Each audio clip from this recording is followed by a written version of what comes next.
decades, your home for Major League Baseball. The heroes of baseball's past put their passions on hold to serve their country.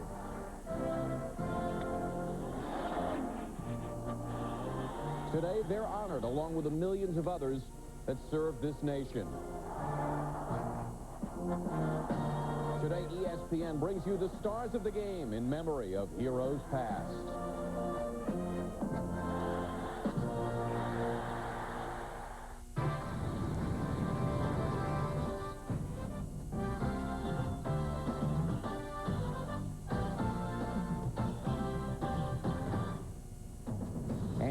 Looks to get the Yankees back on track in the Bronx this afternoon against the Oakland Athletics. Most of you will see the Yankees in the A's.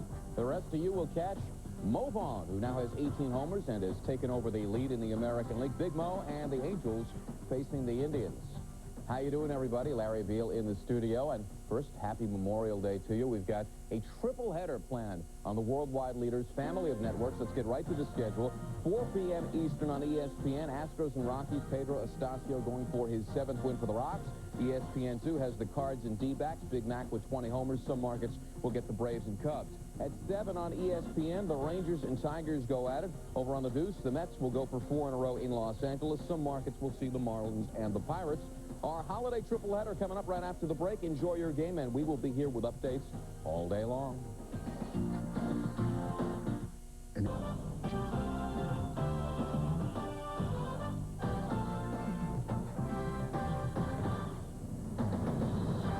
Memorial Day, the year 2000, a day of remembrance for those who paid the ultimate sacrifice in the cause of freedom. And today, we're spending our Memorial Day right here in the big city, in the big ballpark in the Bronx.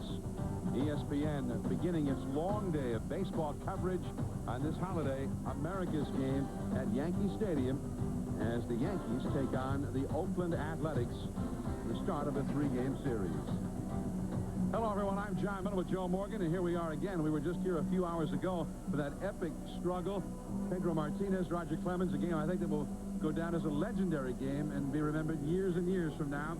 But today, the Yankees come back after a very short rest. However, they were energized a little bit, perhaps before the ball game, as the 1999 World Champion Yankees were remembered. They had, Joe, the ring ceremony, something that you've been involved in a few times yourself. Well, John, I think this is the highlight of their season so far. You always remember the things that you did to get that ring, the accomplishments you had last year come back in the full focus, even though you lost the game last night. So this may be just what the Yankees need to get them started today, because I felt like they were doing themselves a disservice. Well, they didn't take batting practice today. And a lot of times, if you don't take batting practice, get out there, run around just to get loose, the last thing you remember is Pedro shutting you out last night. And it was quite a ball game here last night. The Yankees do seem to have fond memories of it from the one standpoint, as Derek Jeter said before the ball game, that it was just a pleasure as a fan to be a part of it with two guys that good and both at the top of their game. Well, Jeter was having fun last night. We had a shot of him talking to the kids in the stands, and I thought that was great. He was relaxed and enjoying the moment. And I think that's one thing the players should do more of, relax and enjoy the game, because it is fun. All right, now the Oakland Athletics are here today. The Yankees take the field. Here's Bob Shepard. And now the legendary Eddie Layton will play our national anthem.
And a very fine crowd, not as big as last night's sellout crowd of more than 55,000, but a very representative crowd here at Yankee Stadium. We may have somewhere in the vicinity of 35 to 40,000 here on what right now is a gray day. It's a cool day. The temperatures are only supposed to get into the 60s and no more.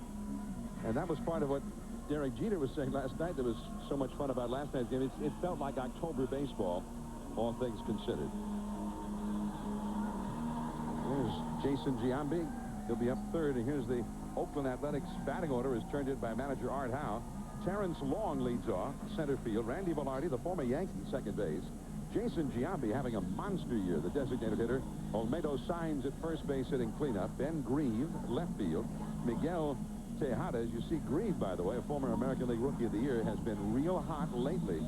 Tejada at shortstop. Matt Stayers, some say the Yankees coveted his services. The A's say he's not going anywhere. He's in right field. Adam Pyatt, another outstanding Oakland rookie. He's at third base. Sal Fasano is the catcher, batting ninth. And they'll be facing the veteran Yankee left-hander Andy Pettitte, making the start today. And John, Andy Pettitte, as we all know, was on the trading block last year, and they stepped in and said, no, we're not going to trade him, and he really had a great second half, and he pitched well down the stretch and helped them in the World Series.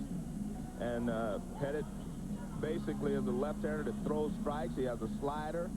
He throws a cut fastball, throws a curveball, and a changeup. Those are his main weapons, and a lot of times he tries to pitch the right-handers inside, and we'll see what he does today, but he has been one of their top pitchers for quite a while.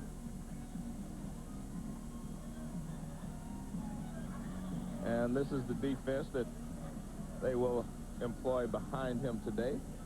Pretty much the same defense that they had in yesterday's ball game. And Posada is playing behind the plate after being hit by Pedro last night. I thought he might have gotten a day off since it was a day game following a night game, but he's in there again today. And he got hit on the left elbow yesterday, and he had taken a foul tip off the same spot the day before. So he's learning the rigors of being an everyday catcher in the big leagues. He shared that position last year, of course, with Girardi, who is no longer here. Now he's the man. So Terrence Long will lead it off for Oakland. And with this Oakland ball club, having a left-handed pitcher usually is advisable. I mean, this club has more left-handed power than any other ball club. Guys like Jason Giambi, Ben Grieve, Matt Stayers, and Terrence Long, their leadoff man. Fastball in there for a called strike, but they're on the way. Lately, Pettitte has been tough on the left-handers. Left-handed hitters have no extra base hits and only one RBI in 25 at-bats this year against Pettitte. There's a foul off the left field line and into the upper deck. Pettitte also has been showing improved control, and it's been a long while since he last walked a hitter leading off an inning. Curveball just a little bit high. See how Clark kind of wiggled there. He actually looked like he wanted to call that. But as we all know, anything that's up is no longer a strike. Terrence Long hitting .260, 6 homers, 23 batted in as he reaches for one and fouls it back. 1 ball and 2 strikes. Now Clark, the home plate umpire, C.B. Buckner, Rick Reed, and Hunter Wendelstedt working the bases. There's Al Clark, 25 years, an American League umpire. Now he works games in both leagues. Just missing inside. That was a close one. Like we just saw Al Clark, what, 2 or 3 weeks ago in a National League game that we televised on Sunday Night Baseball from Enron Field in Houston. A little bit low. Well, one of the things that has contributed to Pettitte's success this year, John, is that he's working quicker. He gets the ball, he's ready to throw. He doesn't take nearly as much time standing out on the mound as he did before, overthinking, so to speak. Knobloch throws him out. And those throws that we come to think of as routine throws in a big league game have, of course, these last couple of years often not been routine for Knobloch. He was so distressed over a throwing error on a, quote, routine, unquote, play the other night that after the ball game he even talked about maybe even retiring from the game, although after a good night's sleep and a little perhaps better perspective on the whole thing, the next day he said is how he had rethought that whole idea. As Randy Velarde takes a called strike, the former Yankee and a key man for this Oakland club since his acquisition last year from Anaheim. 275 average, 3 home runs. At any rate, Knobloch has now come out and said, Joe, that if he needs some kind of counseling because it really is some sort of a mental block about the throwing, then he'll do it. And whatever the Yankees would like him to do, whatever kind of help or counseling they would like him to seek, he'll be glad to do it. Any ideas anybody has, he'd be happy to follow up on it. And Joe Torre thinks that's a sign of progress. At least he's talking about it, admitting that there is a problem and that he wants to explore all avenues to repair that problem. Well, it's amazing what a good night's sleep will do for you sometimes, though, and to clear your mind about retirement, etc. Velarde's had success against Pettit in the past. Did he swing? No. C.B. Buckner, first base umpire, a Brooklyn native, ruling in favor of Velarde. 2-2. Jason Giambi is on deck.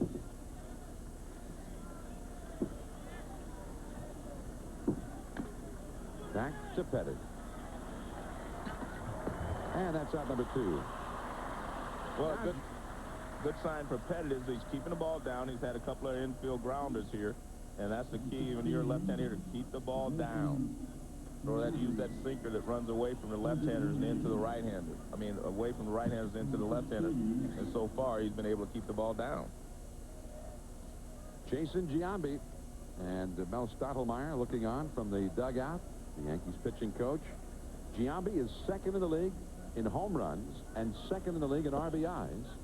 And he gets buzzed by a fastball there. Giambi does the DH today because since mid-April he's had a little hamstring problem. And with the cool weather here in New York, Art Howe thought that discretion was the better part of valor and that they should not risk Giambi tightening up and maybe aggravating that injury. There's Art Howe. The Athletics right at 500 at game time. 25 wins, 25 losses. Right field. That one is going to be up and over the wall on a bounce. It's a double for Giambi. Just a liner that hopped up over the wall. And Giambi with his 5th double of the year. He can hit, John. I mean, he attacks the ball. I mean, he probably could hit for a much higher average if he didn't hit it for as much power, but he puts a combination of power and good hitting together. I mean, that's a beautiful swing. Fastball down and in where most left-handers like it. But, I mean, he really ripped that ball. Paul O'Neill didn't even have a chance to chase it down. And lest you think that he's just come out of nowhere overnight, last year, Jason Giambi had 33 homers, 123 batted in. He had 110 RBIs the year before that. Olmedo signs, takes a called strike. A right-handed hitter, platoon player for the A's. He's got a very potent bat, hitting .314. 3 homers and 14 batted in. Jason Giambi also came into the game today hitting .294 for the year and a .296 lifetime batting average. But he's not just a big slugger up there wailing away. Derek Jeter throws out signs, and that's the inning. Giambi stranded out. The Yankees coming up. Knobloch, Jeter, and Paul O'Neill against Omar Olivares. He missed him while he was gone. He's had 6 hits in those 2 games, including 3 against Pedro last night. O'Neill in right, Bernie Williams in center, Tino Martinez at first, Jorge Posada the catcher, Shane Spencer the DH, Ricky Leday in left field, and Scott Roches is at third base. And on the mound for the Athletics, right-hander Omar Olivares. And Joe, he beat the Yankees 3 times last year. Yeah, but Johnny's been really struggling this year. Hasn't been able to get the ball down. He's a sinker ball pitcher, and he has not been able to get the ball down. In fact, what they've done is that's why Fasano is catching today. They want him to work with him. He seems to be able to give a lower target, and they want to really work with him and try to get him just to throw strikes. He's been nibbling a lot, getting behind and getting hurt. They want him to throw strikes, just try to get out in front of a few hitters. And he has not had a lot of success against Knobloch or this lineup. I mean, even though he beat them 3 times last year, these guys have hit him pretty well, the guys that play every day. There's a called strike to Chuck Knobloch. Not many pitchers beat the Yankees 3 times. Not last year and the last several years. 0-1.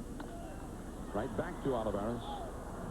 That's a good sinker, the sinking action on the ball there, and it was pretty much sinking down. Let's take a look at the defense behind Olivares, which hopefully will be important for him. The infield, especially in Randy Velarde at second base, is the key guy. Tejada at short. Those guys will hopefully, for Olivares' sake, will get a lot of ground balls today. There's Randy Velarde, and as John mentioned, formerly played for the Yankees and for the Angels. He went to the A's from the Angels, and he did a lot to solidify their infield last year. Derek Jeter. Jeter with 3 hits in consecutive games, and Jeter has done that for the first time this year. I mean, he'd really been struggling before he got hurt. Last year, 3 different times he had 3 hits or more in consecutive games. And he's done that 11 times in his career. Can he make it 3 straight games? One of the things, John, that when you look for, you know, say a blessing in disguise, so to speak, when he got hurt, he was struggling. He was 0 for 13. He went down and he worked with the guy, Gary Dinkel, who had been with him in the minor leagues, you know, hitting coordinator for the Yankees, a minor league hitting coordinator. They worked on a few things, and he felt like he got himself back together. So the fact that he was on a disabled list may have helped him to stay out of a prolonged slump. Off the hands to shortstop, Tejada throws out Jeter. 2 men gone, and Paul O'Neill coming up. And one of the things that they did while they were down there is that they moved him. It moved his hands away from the plate a little bit more, and he was leaning out over the plate too much. And the fact that when he's leaning out over the plate, he gets jammed a lot, and they wanted to work on him getting off standing straight up a little bit more, which keeps you from getting jammed and worried about the inside pitch. 2 down, Paul O'Neill. No score here in the first inning. And that's a ball up and away. Omar Olivares was acquired last year in a trade just before the trading deadline with the Anaheim Angels. They got both Olivares and Randy Velarde, the 3 young players. And another jam job, half swing, and the second baseman Velarde throws out O'Neill. 3 ground ball outs, a strong start for Omar Olivares. Ben Grieve coming up, no score. And a lot of baseball coming up later here on ESPN and ESPN2 at 4 o'clock Eastern, 1 Pacific. It'll be the Houston Astros at Coors Field in Denver. There could be some big flies in that one. That's on ESPN. And the Cardinals and Big Mac take on Matt Williams in Arizona on ESPN2 at 7. Texas at Detroit against their old teammate Juan Gonzalez. That's on ESPN. They're throwing pitches, and we haven't even finished telling people about the rest of the day here. Grieve is gone. And we had a lot of anecdotes and ad-libs about Ben Grieve to really fully flesh him out and what he's done, Joe. But he's gone. He swung at the first pitch. Maybe next time, Ben. Maybe we could fit you in next time. Well, you have to remember the A's didn't play last night. They were rained out in Baltimore. They're anxious today. They want to take some hacks. That was Ben Grieve, by the way. Here's Miguel Tejada. 7 homers, 35 batted in. And of course, in the American League, you've got the great shortstops, Derek Jeter here in New York, Nomar Garcia-Parra in Boston, Alex Rodriguez in Seattle. And the guy you don't hear a whole lot about is this guy, Miguel Tejada, who has enormous talent, excellent range at shortstop, a strong arm. He hits with power. He's got a chance to be an outstanding player.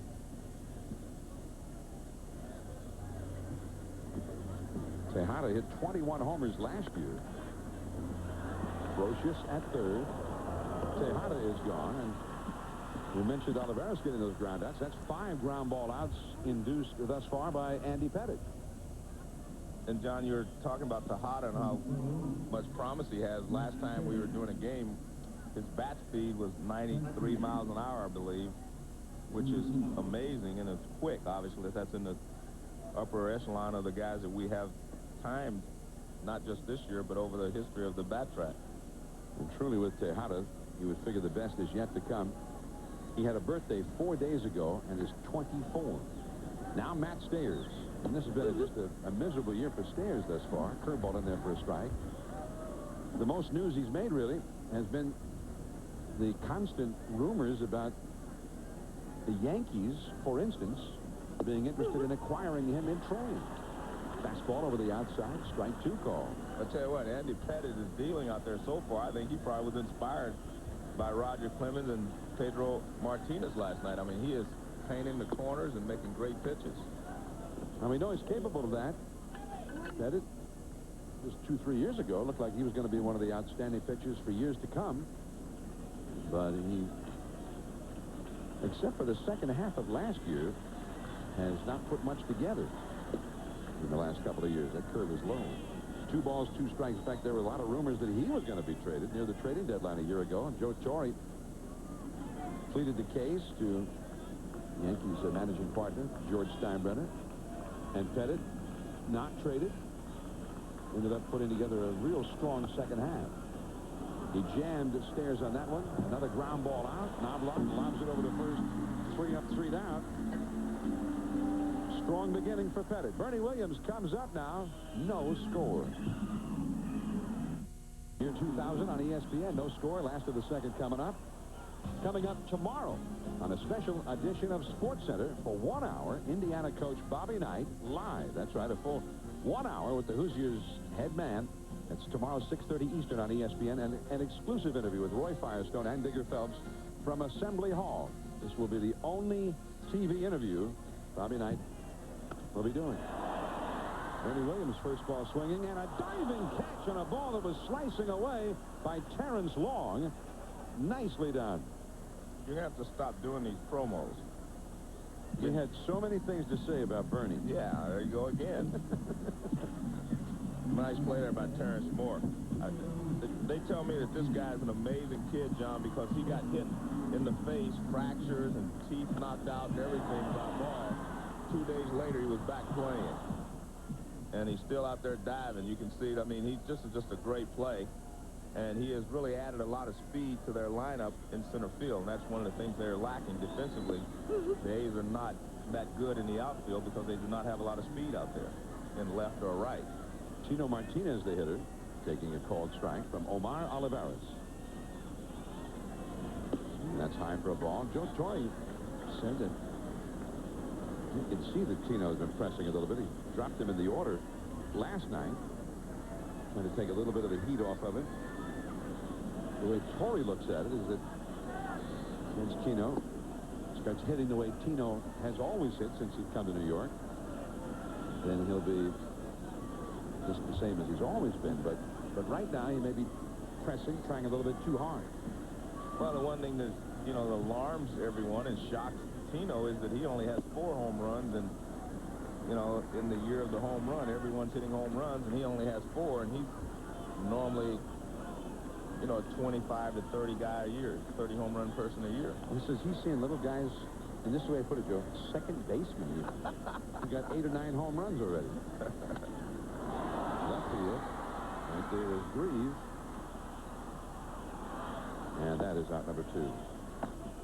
Well, he retired the last 2 hitters, but he's starting to get the ball up, and they've hit 2 fly balls. And talking to the A's people, they say that what really happens to him, he'll pitch very well for 3 or 4 innings, maybe 5, and all of a sudden he can't stay away from the big inning. See, this pitch is up. This is not where you want the ball if you're a sinker ball pitcher. And he's had 1 big inning against him every time he's been out lately, and that's been his downfall. Olivares was 15 and 11 last year and was 7 and 2 the last 2 months of the season after being acquired by Oakland. So they were looking for big things from him, and maybe those big things are still to come. But right now his record 3 and 5 with a 5.80 earned run average. 1 ball and no strikes to Jorge Posada. Change up low. You know, Posada was signed as a middle infielder. When he first came with the Yankees in the minor leagues, he played mostly second base, occasionally shortstop, occasionally third base. And then after 2 or 3 years in the minors, they suggested that he think about becoming a catcher. That's called a strike to the inside.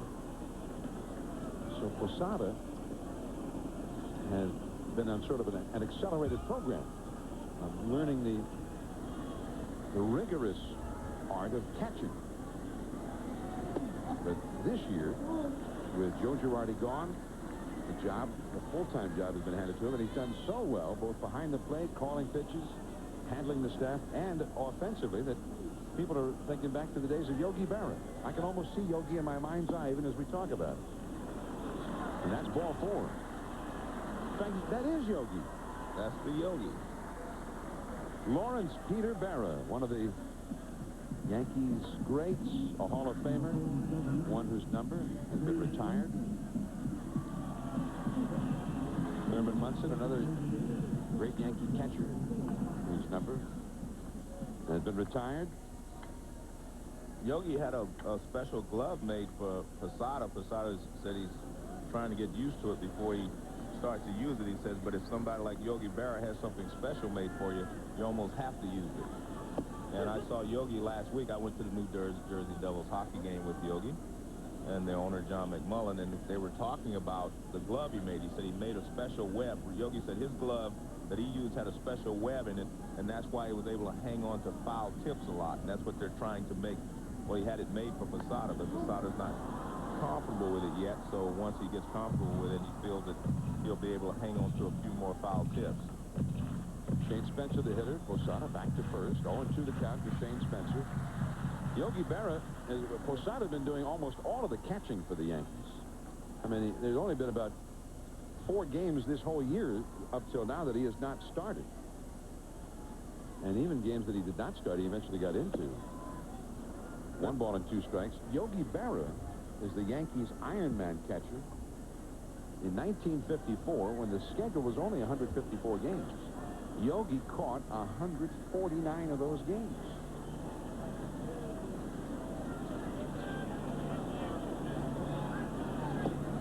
Slider just off the outside. John, that's why I mentioned earlier that I was surprised that Posada was even playing today, because, you know, over the course of a long season, you know, catchers are going to get bumps and bruises anyway, plus they get a little tired.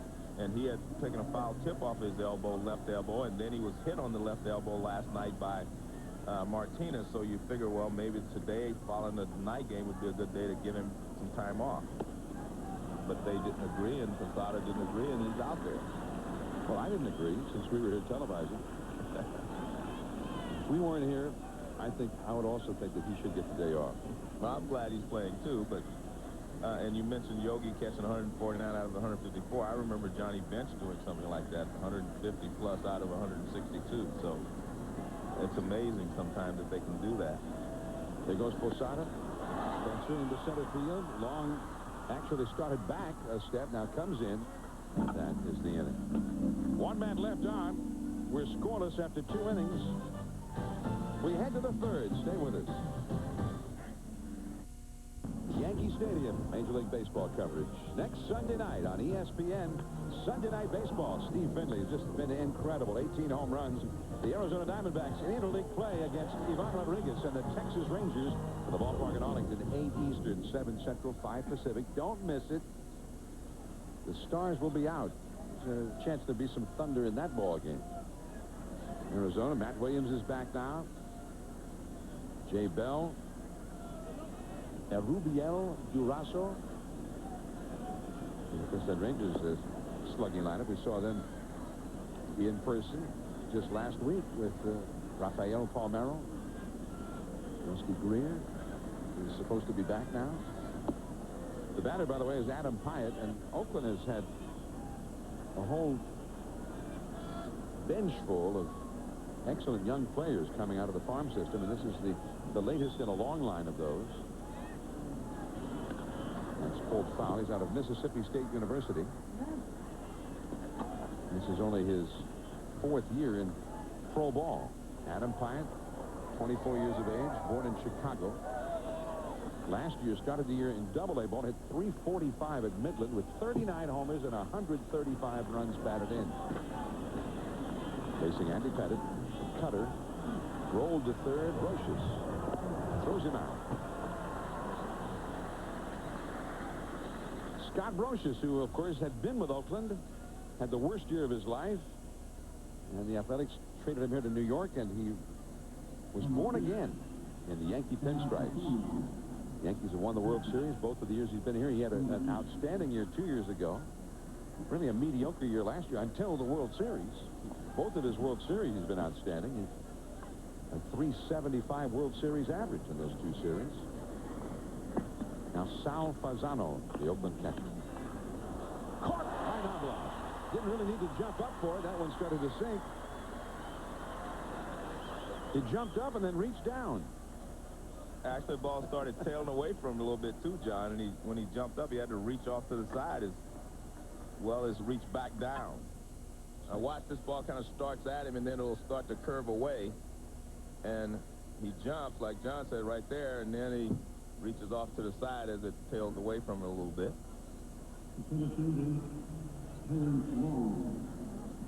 When a right-handed hitter hits the ball inside out towards right field, it always curves toward the right field line.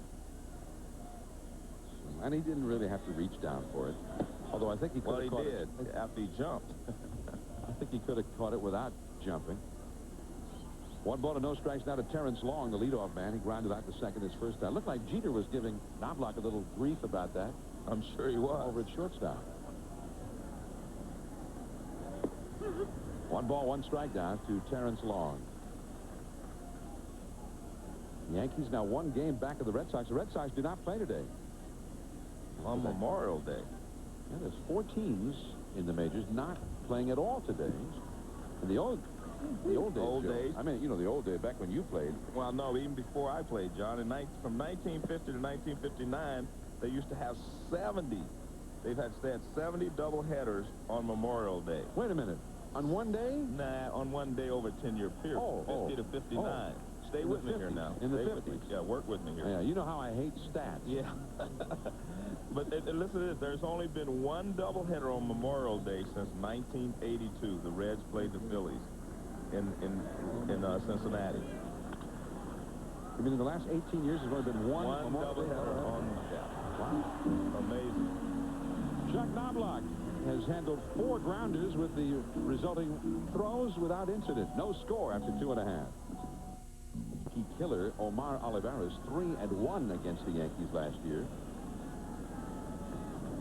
Ricky Leday leads off and takes a ball outside. Now, the only other pitcher to beat the Yankees as many as 3 times in any of their 3 World Series years beginning in '96 was Chuck Finley. He won 4 games against the Yanks in 1996, and nobody's won more than 2 against them in any year since then. But here's what's interesting, Joe. In 1978, well, it may not be interesting to you, but I found it interesting. If it was interesting to you, John, I'm sure it will be to me. You're right. I shouldn't even bring it up. No, all right. 1 ball, 1 strike to Leday. That slider bounced up the first base side, and Signs gets the foot out. There's 1 away. 1978, the Yankees won the World Series that year, and 4 different pitchers beat them at least 3 times. Mike Flanagan beat them 4 times. Dennis Eckersley beat them 4. Mike Caldwell 3 times. Jerry Augustine 3 times. 3 of those guys left-handers. Yes. The Yankees used to be very susceptible to left-handed pitching. And yet they won the World Series anyway, overtaking the Red Sox. See, I told you I think that was interesting. See, but now you've got me second-guessing myself. 1 down, here's Scott Brocious.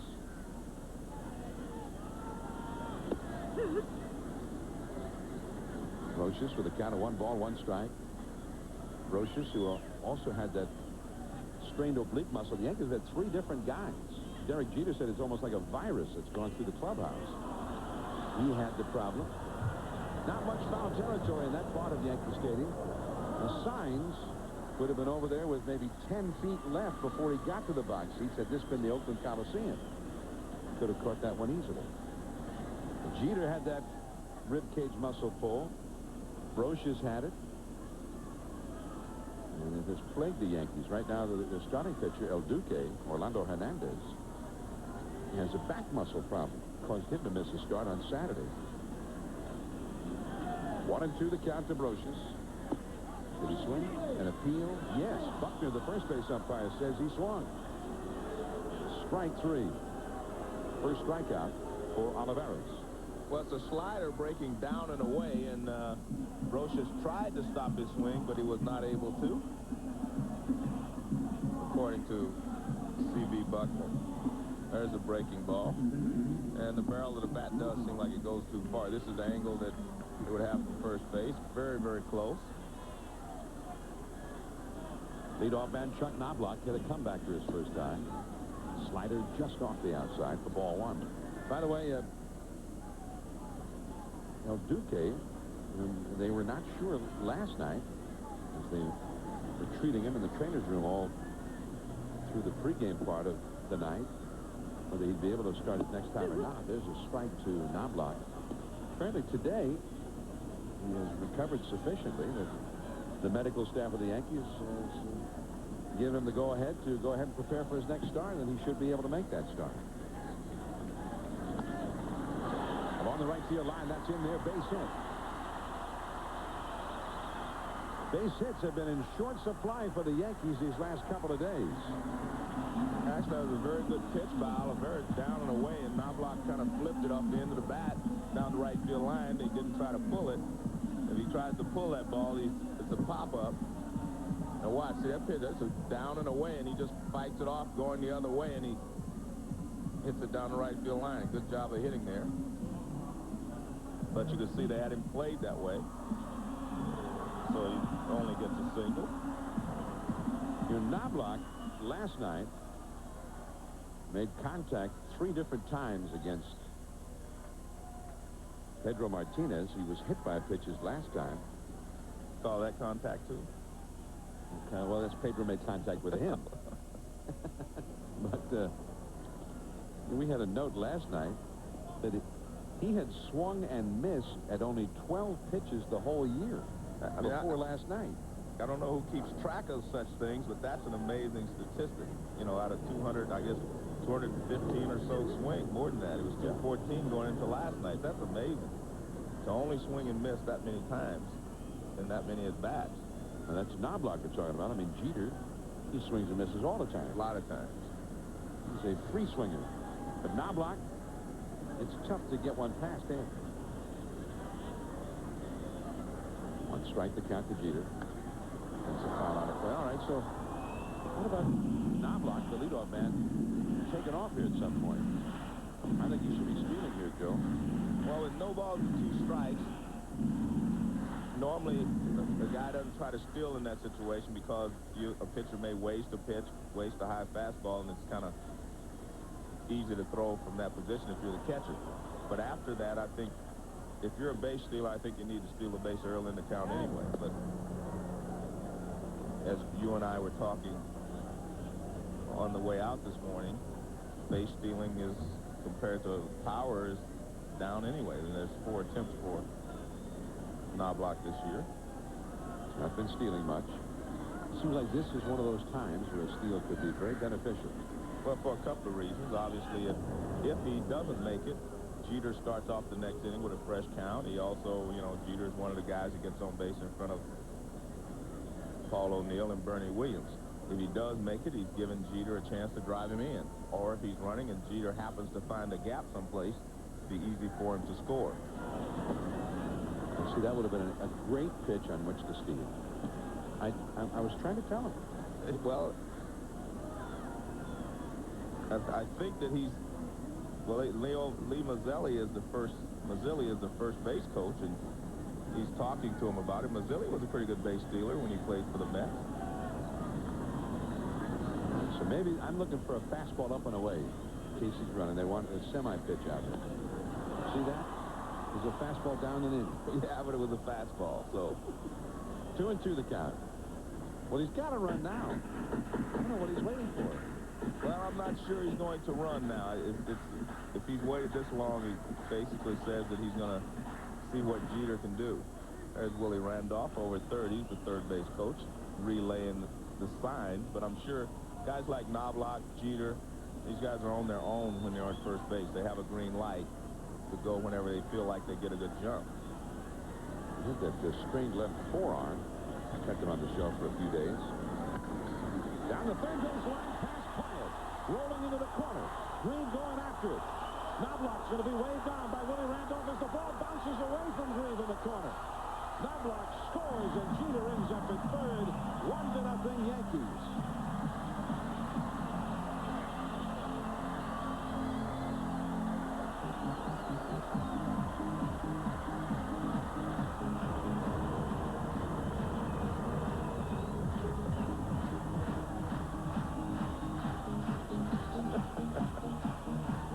Well, there's the fastball up again, and it's on the inside part of the plate. He rips it. It takes a bad hop past Pyatt down the third baseline. Now, they had a chance if he could have fielded the ball cleanly there, but the ball gets past Grieve, and that allows Knobloch to score easily. Now, here's Grieve. That's a tough carom. He's not able to play it. If he would have gotten it on the carom, they had a chance to get Knobloch at the plate, but they didn't, and he ends up with a... Well, they called it a double and an error on the left fielder. I'm going to be honest with you. I don't think that should be scored as an error. I don't think so. Yeah, that was not an easy play. I mean, I don't think he played it properly. No, but he got over there, and he was waiting. The ball carried him back past him. He thought he was in the right spot. Yeah, that's a tough scoring decision right there. O'Neill lunging for one, and the unassisted put on for Olmedo's side, but the Yankees, for the first time since Saturday, score a run. Velarde, then Jason Giambi coming up for Oakland. The Athletics nothing as we start the fourth inning. Randy Velarde leads it off against Andy Pettit. Velarde shows bunt, takes a curveball too low. He'll be followed by Jason Giambi, the big slugger, and then Olmedo signs. Velarde was out for much of the early part of this year. Velarde is only playing in his 19th game of the year. This is Oakland's 51st game. 2 balls and no strikes.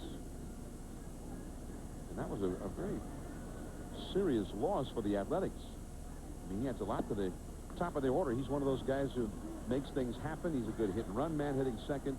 When he gets on base, and he gets on base a lot, he draws a lot of walks. Gets on base for the RBI men. He can steal bases. Fastball on the inside for a called strike. He had a left posterior knee strain that occurred right at the end of spring training.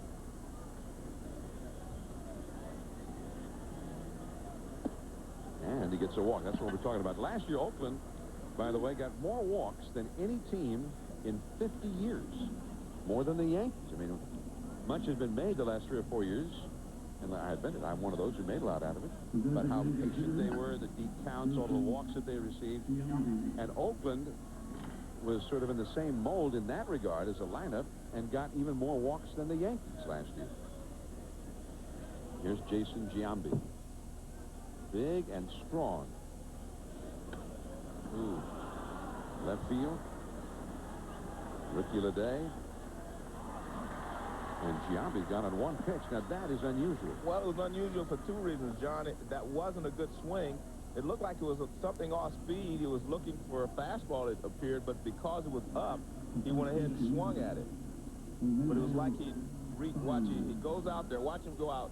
See, it hesitates a little bit. You can't see that hesitation on the slow motion, but he actually hesitated a little bit, and then he swung, and you can see he's very upset with himself because that was not the pitch that he usually, gets to attack.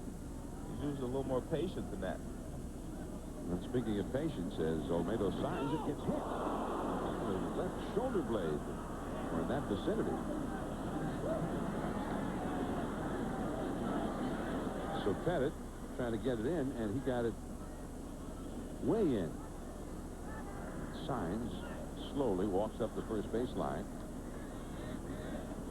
Well, you can see that Signs starts to dive in, and once you start there, it's kind of hard to move back.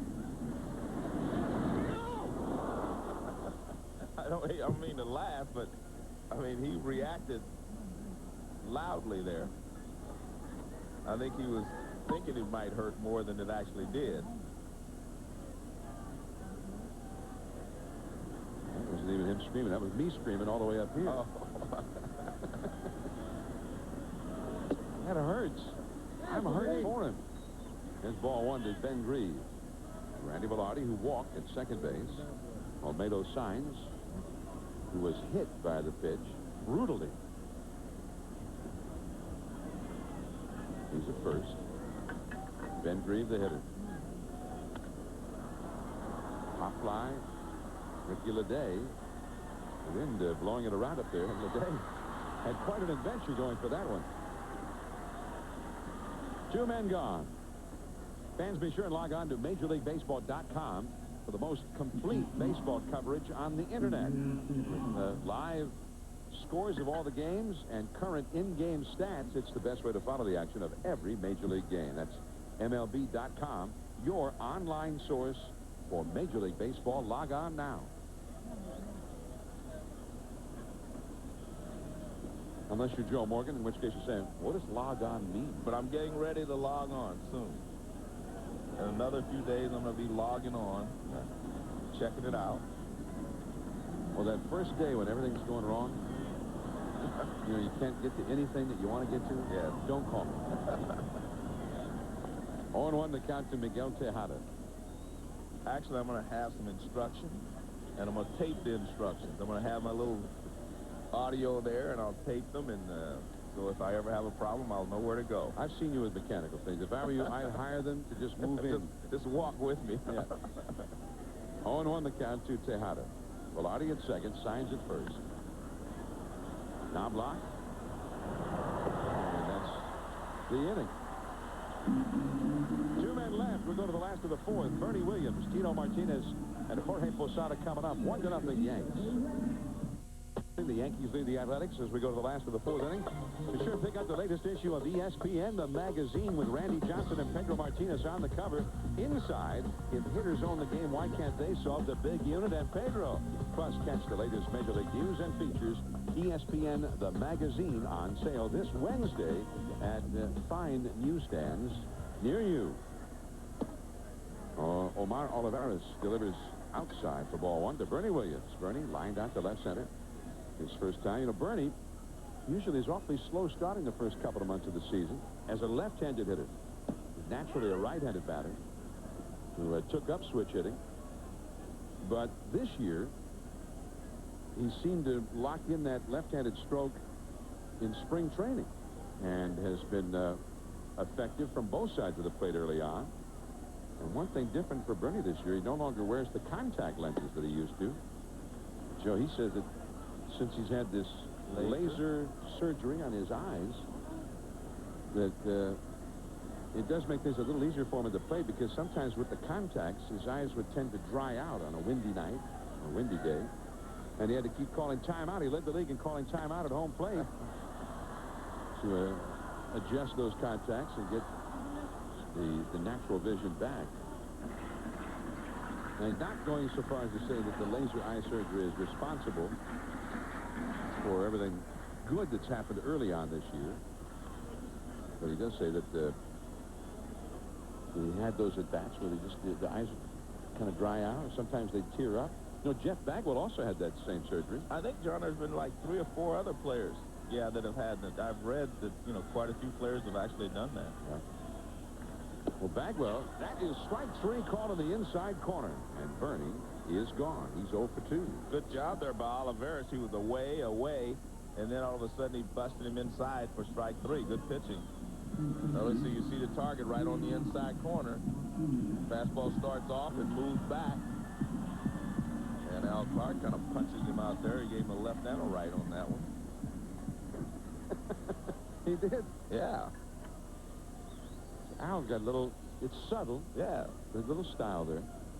There's Tino Martinez. That's a called strike. Tino flied out to left his first time. 1-0. The Yankees lead in the fourth inning.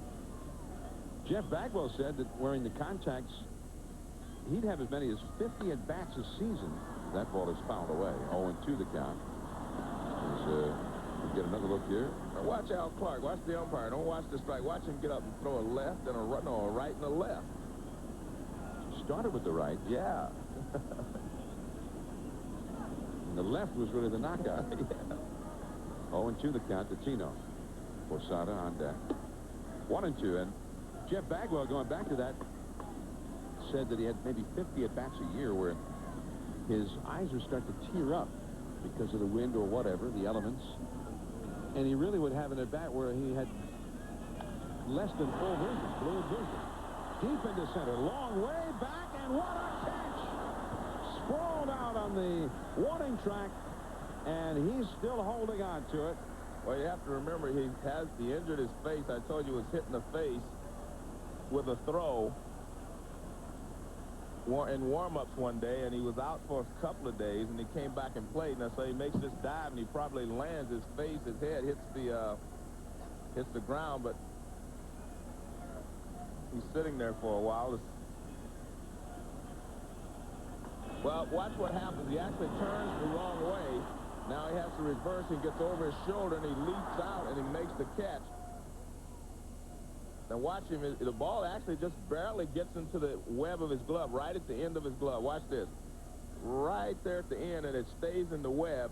Now he hits the ground, and I'm not sure what he injured, but obviously he's hurting a little bit out there. It seems like it's on his right side, and maybe his shoulder.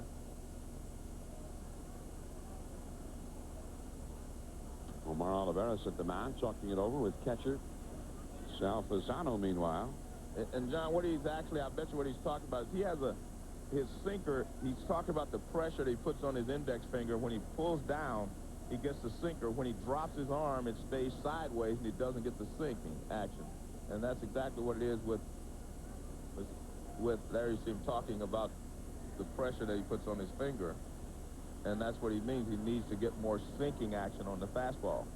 But they're worried about Terrence Long because he's really added a special dimension to the A's defensively with his speed in the center field, because the Coliseum is a big center field, and obviously here in New York, that's a huge area to cover out there, and he does a great job in the outfield. Bob Aleo, that's actually Larry Davis, the Larry is out there with him. Yeah. Look at this, right in the end of the glove. You can still see it. And trying to hold on to it, I think his elbow may have hit the ground and jammed his shoulder. Him trying to stretch his right shoulder. Larry Davis told me that he is one tough kid, because he said, you know, when he got hit in the face, that everyone thought it was going to be a month or 3 weeks to a month that he would be out, and he only missed like 2 days. He said the doctor told him, as soon as you can stand the pain, you can go back and play.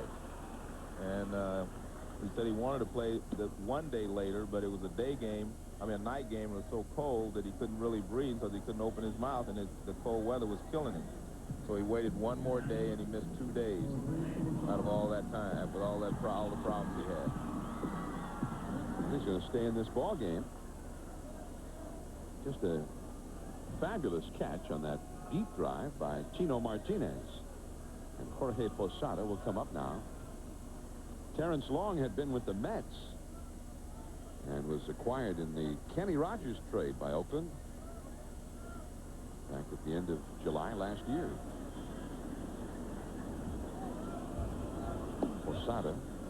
Wow, that was awfully close. Called a ball. Glad you mentioned that, John. They were explaining to me, the A's organization, that a lot of times when Oliveras tries to keep the ball down like that and he doesn't get the call, he raises it, and that's when he gets in trouble. They said he needs to just keep throwing the ball down, down, down, and he'll be successful. But when they do not give him the calls, he seems like he loses concentration and raises the ball up, and then the hitters start knocking him around a little bit. 1-1 the count to Posada. The Yanks lead 1-0. Look down. And that got him. As the Duke used to say, John Wayne, those old westerns, did he get you, Duke? He just grazed me. He'll be all right. Well, let's take a look here. Well, that definitely just grazed it, because it probably just touches the uniform. And if it touches the uniform, it's considered a hit batsman. It doesn't have to hit feet or hit your body. If it touches any part of your uniform, it is considered to be a hit batsman. Shane Spencer now. 1-0. New York ahead. Back to the screen. Spencer flied out to center his first time. Joe, you mentioning about Terrence Long. It was May the 10th, 19 days ago, He was hit in the mouth by a thrown ball during batting practice when they were in Anaheim. And as you said, he only missed 2 games because of that, although he has not hit very well since then. I was going to mention that he played good defense, but he was hitting very well before that happened, and he has struggled since. Since that time, he's had only 12 hits in 61 at-bats, a little bit below 200. And he was hitting well over 300 until that time.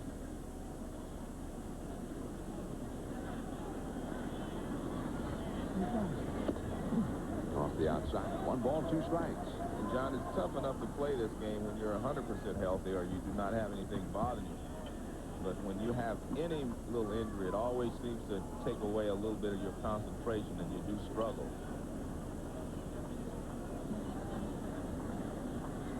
Derek Jeter just himself back from an injury. Put him on the disabled list. That's a drive down the left field line into the corner. This one is foul. Only 318 feet to that foul pole along the left field line. And Spencer took aim at it, but it was a little bit wide. 1-2. Of course, in the old days, when they first built this ballpark, 301 to that foul pole. Well, there's that high pitch again we're talking about. This is where he gets in trouble. And Shane Spencer just pulls it foul. Picked off the first, and just back was Posada, and the ball almost got away from Olmedo's side. He made a nice grab of it. So keep the ball down if you're Omar Olivares. That's the key to his success, and anytime he gets up, they usually hit the ball pretty hard. Because he doesn't have an overpowering fastball like Pedro Martinez and Roger Clemens. They can pitch up and get away with it. You know, Olivares is a guy who's been around a while. He originally came up with the St. Louis Cardinals back in 1990. In 91, he was, really 91 and 92, one of their top starting pitchers. And he spent time with the Rockies, the Phillies, Detroit, Seattle, Anaheim. He's been a traveling man.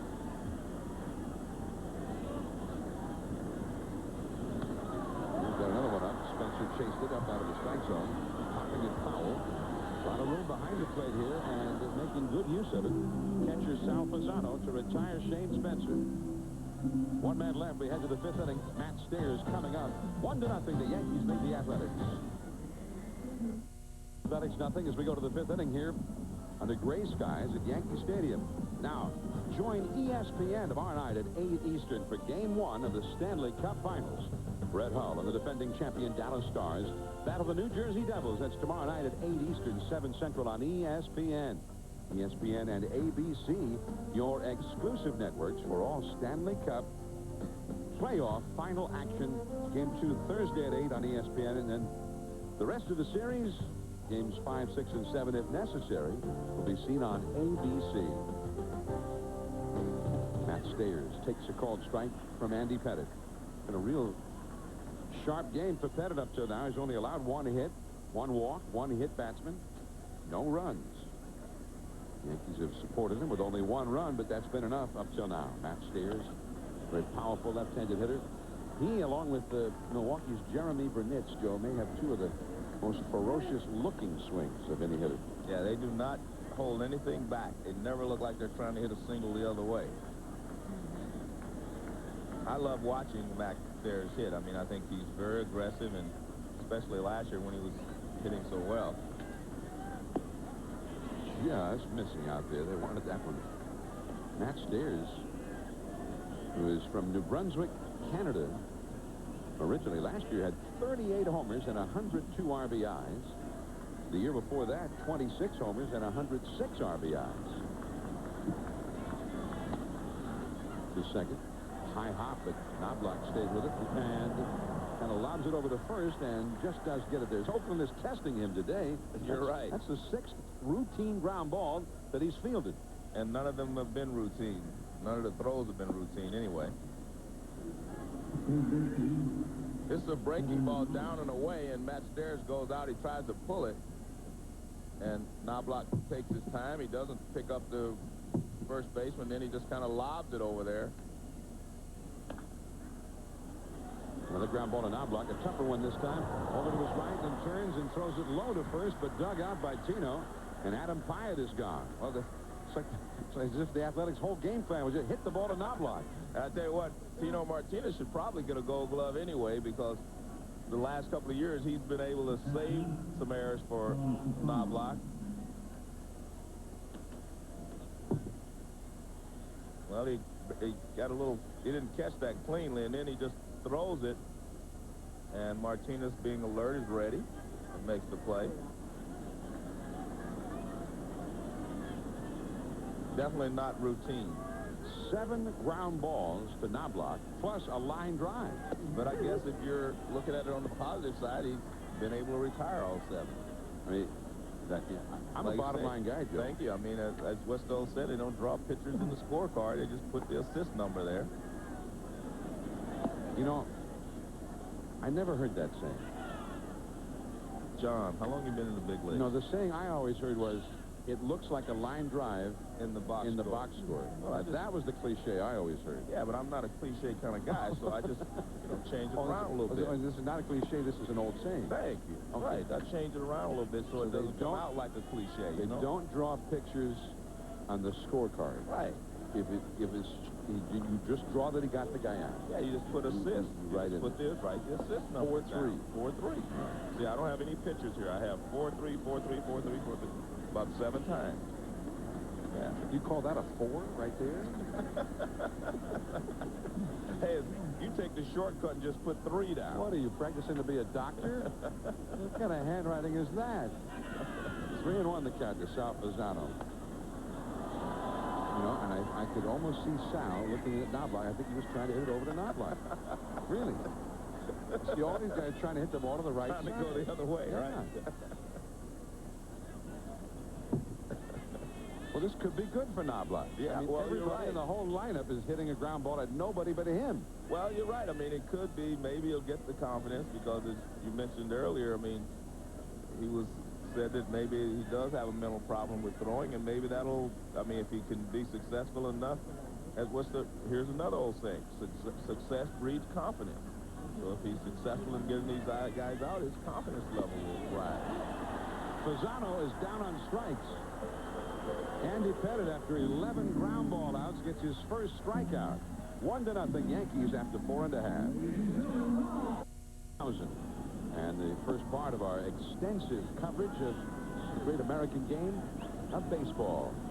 Yankee Stadium, the home of the world champion Yankees, our first stop. I'm John Miller with Joe Morgan. The Yankees are leading the Oakland Athletics 1-0. Ricky Leday, the 8th place hitter, facing Omar Olivares, and that is called a strike with a fastball. 1 ball and 1 strike. Scott Brocious is on deck. And then Chuck Knobloch, due up 3rd in the inning. The only run of the game scored in the 3rd, a 2-out single by Knobloch. And Jeter doubled into the left field corner, driving Knobloch home. Although we thought that he really had tripled, the official scorer thought otherwise. At any rate, Jeter did get the RBI. Yanks lead 1-0 by virtue of that. Ooh, man, that looked like a split-finger pitch. Well, it's a beautiful pitch in that it was an off-speed pitch, and it had Leday way out in front, and it's great to throw that pitch when the hitter is looking for a fastball. I mean, 2 balls, 1 strike. He's looking dead red, and he threw him a little off-speed changeup. I mean, that reminds me of that movement we saw from Roger Clemens so many times last night. The Rocket, well, maybe he's had better games, stronger games. I mean, he had 2 games with 20 strikeouts in his career, but all things considered, last night had to be, at least until 2 outs in the 9th inning, one of the great games for him to really savor and look back on. Coming against the Red Sox, the 2 teams tied for first, facing Pedro Martinez with 55,000 people here. On Sunday Night Baseball telecast from around the country and around the world. And really until 2 down in the 9th, he had matched Pedro, and if anything, had outpitched Pedro. Actually, I thought he had pitched better than Pedro at that point. Leday is gone, and then Pedro himself had a little hard time wrapping it up in the 9th inning, but going back to Roger, there's that splitter. He had it all working. 13 strikeouts. You know, the one thing you should notice here is that every pitch looks like it's the same pitch coming out of his hand. I think that's the key. And that's why he was successful last night. His splitter looked like the fastball, and his fastball looked like the splitter. You could not distinguish the difference in his motion last night. That last one, number 13, is far out in the 8th inning. That's a base hit for Brocious. With one out here in the 5th inning today. And that base hit brought the sunshine out with it. And suddenly the Oakland outfielders come running in. They need their sunglasses here for the first time today. So we got a little time out here because the outfielders want their shades as a little sun broke through the overcast. Last night, now we've seen those plays by Tino Martinez tonight. Last night, the final play of the game with the bases loaded in the 9th, Tino was the hitter.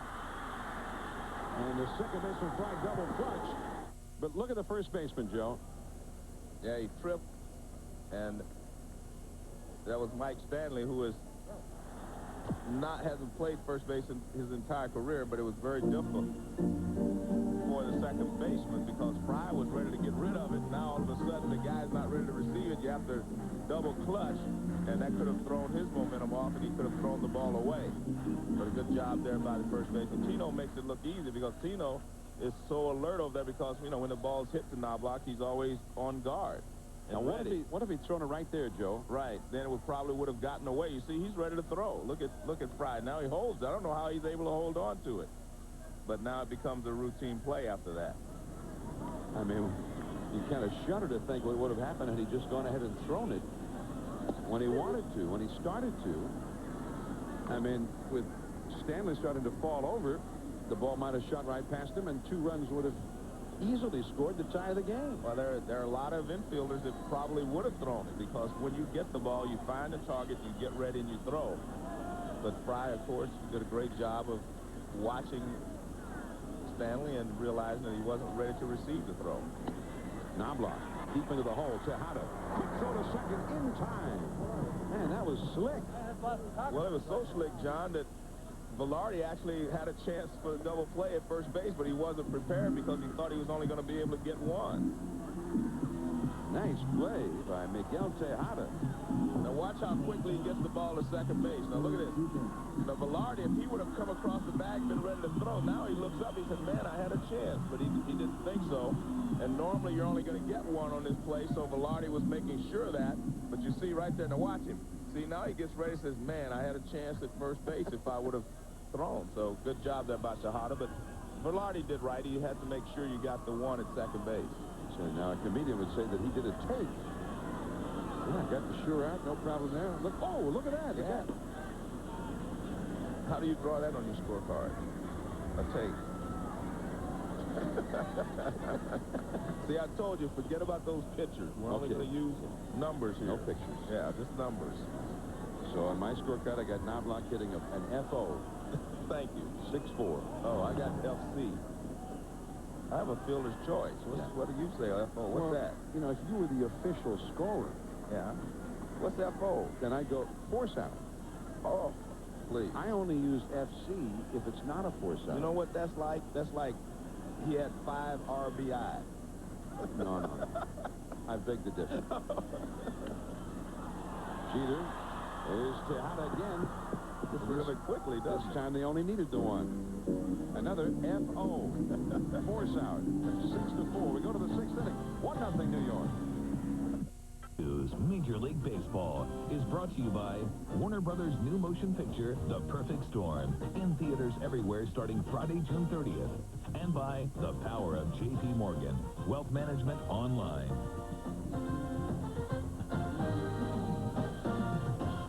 Yankee Stadium in New York, opened in 1923. And there's Terrence Long, the leadoff man, taking a called strike from Andy Pettitte. John Miller and Joe Morgan here, your ESPN Memorial Day telecasters. And down the right field line, right back onto the warning track beneath the foul pole, Paul O'Neill. That kind of reminded me of that ball that Bernie Williams hit last night in the 9th inning with 2 men on against Pedro Martinez. What did you call it, Joe? A ballpark scare. A ballpark scare. Well, meaning it was the ballpark scare. The ballpark. Not a scare because he hit it so well. But because of this ballpark, it was a scare. It's funny because I was down on the field today, and Art Howe was listening to the game last night, and he brought that up. He said, that was a good call. I said, which one? He said, and I said, well, maybe only you players knew what I meant. Maybe I didn't explain it properly. He said, yeah, everybody knew what you meant. Well, that was good. You like coined the phrase. Yeah, I'll use that from now on. Yeah. Randy Velarde hit a comebacker, and he walked. He's 0 for 1. John, I've been broadcasting for 15 years. It took me long enough to find something, unique. Like you guys that call their home run guys, Lon Simmons, what is bye-bye, baby? Tell it goodbye. Russ Hodges, bye-bye, baby. Yeah, I remember those things. Dave Niehaus in Seattle. Get out the rye bread, Grandma. It's grand salami time. That's my favorite one currently. Yeah, those are great. And we both grew up. Yours is Ballpark Scare. That's a ballpark scare. Yeah. All right. Yeah. Randy Velarde. Mine won't be able to use mine nearly as much, but check swing, and C.B. Buckner says no. Of course, now at Enron Field in Houston, you could use it. Yeah, quite often. More and more ballparks now where that's apropos. Yeah.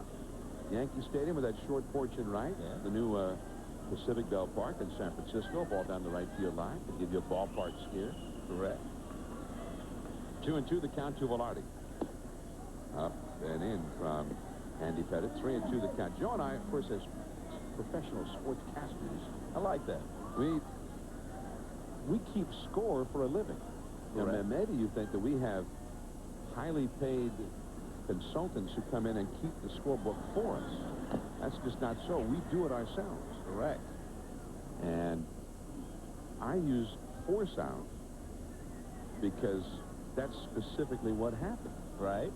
A guy could go from second to third on a ground ball to short when he should not have run. Right, that's the fielder's choice. B.J. Surhoff last week. You're right. And he gets thrown out. That's a fielder's choice. So you're actually grammatically more correct than mine is, but you're probably that way most of the time anyway. but I just use fielder's choice. That's the way I learned to score. Yeah. Well, you should have called me.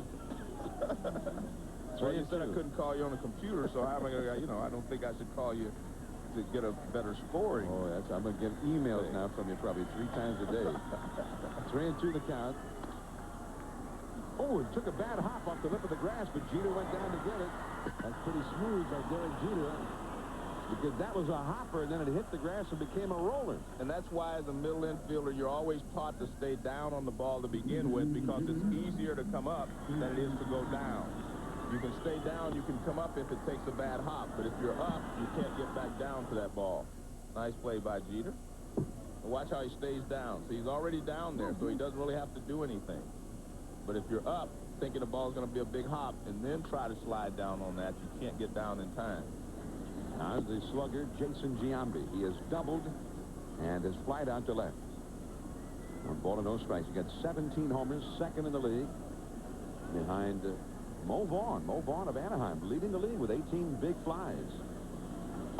Strike on the outside. Of course, the major league home run leader, Big Matt.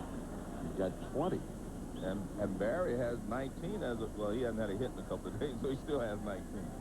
Barry Bonds, 19 for the Giants. Steve Finley with Arizona has got 18. Steve Finley has become one of my favorite players. Yeah. Great guy, too. I mean, he keeps himself in magnificent shape year-round and has never stopped learning about the game to better himself. 1-2 the count to Jason Giambi. Strike 3 called. And Pettit is looking awfully strong today. It'll be Paul O'Neill, Bernie Williams, and Tito Martinez. The big bats coming up for the Yankees. 1-0 New York. Yankee Stadium after the 6th inning. The Yanks won. The Athletics nothing. The beginning of our real full day of Major League Baseball coverage on ESPN2 and ESPN. And we'll give you the list of games we've got still to come later on. But right now, the big guys are up for the Yankees against Omar Olivares. Paul O'Neill is grounded out to second and grounded out to first. And a foul off the left field line into the lower deck, and the count is 0-1 to O'Neill. Well, some of the infielders are getting their sunglasses now. Adam Pyatt at first. Third base is getting them. That's why the hold up. It's turned into a sensational day. Beautiful day. John, I love daytime baseball. I mean, as a player, I loved it, and as a broadcaster, but we really do not broadcast games, do many day games, but I love day baseball. That's right. Not on Sunday night baseball. No, it's a little hard. Hardly ever do a day game. But I also agree with people. There are a lot of people who say that the World Series, at least the weekend games on Saturday and Sunday, should be day games. I think that would be fantastic if it could be pulled off. Just missing on the outside is Olivares. 1 ball, 1 strike to Paul O'Neill. Now, Memorial Day weekend, in addition to being a time of respect in the memories of those gallant servicemen who, in the wars through the years, have defended freedom with the ultimate sacrifice. It's a time when many will put up their American flag on the front porch, the front stoop, or in their own flagpole. But also with great relevance for the summer game, because it's sort of the stepping off point for the summer to come. Many head out of the big cities. Up in New England, they head off to the Cape. In the New York area, I guess they head out to the Jersey Shore or out to the Hamptons. And many head to the ballpark. And I'd say we have close to 40,000 here at Yankee Stadium today.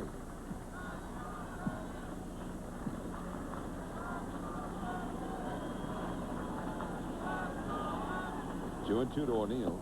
Ooh, that's a sinker that drifts back to the plate. Just missed with it. 3 balls and 2 strikes.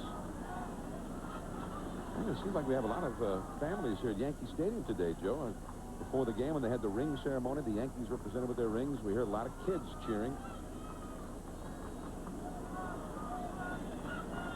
And it is the great family sport. Mom and Dad and the kids will spend the day together. A walk for O'Neill, and now we're going to get an update from Larry Beal. Hey, John, the Angels and the Indians, Jared Washburn on the mound for Anaheim. Don't want to put the jinx on him here, but he gets Kenny Lofton to end the 5th. Has not allowed a base hit through 5. Struck out 5, walked 4. Angels lead 1-0. We're on no alert. All right. So we'll get the early look at that one. We'll keep you posted. And so there's Daddy keeping score, probably teaching the kids how to keep score. That's how I learned to keep score. Okay. Bernie Williams, the hitter. Bernie is lined out to left center and struck out looking. Slider over the outside for a called strike. Well, Bernie has not agreed with Al Clark this entire ball game. He thought a couple of pitches away were outside, and then the last time up he was struck out on the fastball inside, and he thought it was inside. So he and Al have disagreed with the width of the plate today. And that's a foul up the first base side, right to Lee Mazzilli. 0-2. Take a look at the Yankee ring. This is one of, 25 championships they've won. This is their... Oh, like you don't know. Well, this is the latest edition. Well, hey, Yogi Berra stopped by earlier. There he is, 25-time world champion. Yogi Berra stopped by, and Gene Budick, former American League president, he was the one passing out the rings, and Yogi Berra was part of the ceremony. They stopped by to say hello to us, which we appreciated. I mean, how many rings did Yogi get? He had 10. Oh, 14. Yogi had 14 of those 25. That means he's a pretty important man here in the Yankees scheme of things, right? Well, it's nice to see him back here at Yankee Stadium. He and George Steinbrenner were, how would you say, they were estranged. Yeah. For a lot of years, and the reason for that, Yogi got fired like 2 weeks into a season once, and he was very upset, thinking that wasn't fair, and I don't know if it was either at the time, but they didn't speak for a long period of time, but he belongs here at Yankee Stadium. He's back. Bernie drives one into right center field deep, going back his stairs, all the way back to the wall, jumps up and it's off the wall. The carom goes past Long. O'Neill being waved home. The relay by Velarde, cut off, and he scores a triple for Bernie Williams. 2-0 Yankees.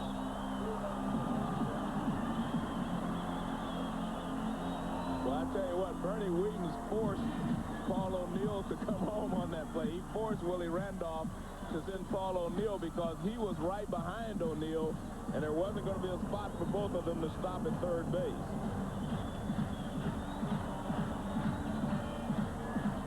Here's a pitch up again. We talked about how when he gets the ball up, he gets hurt.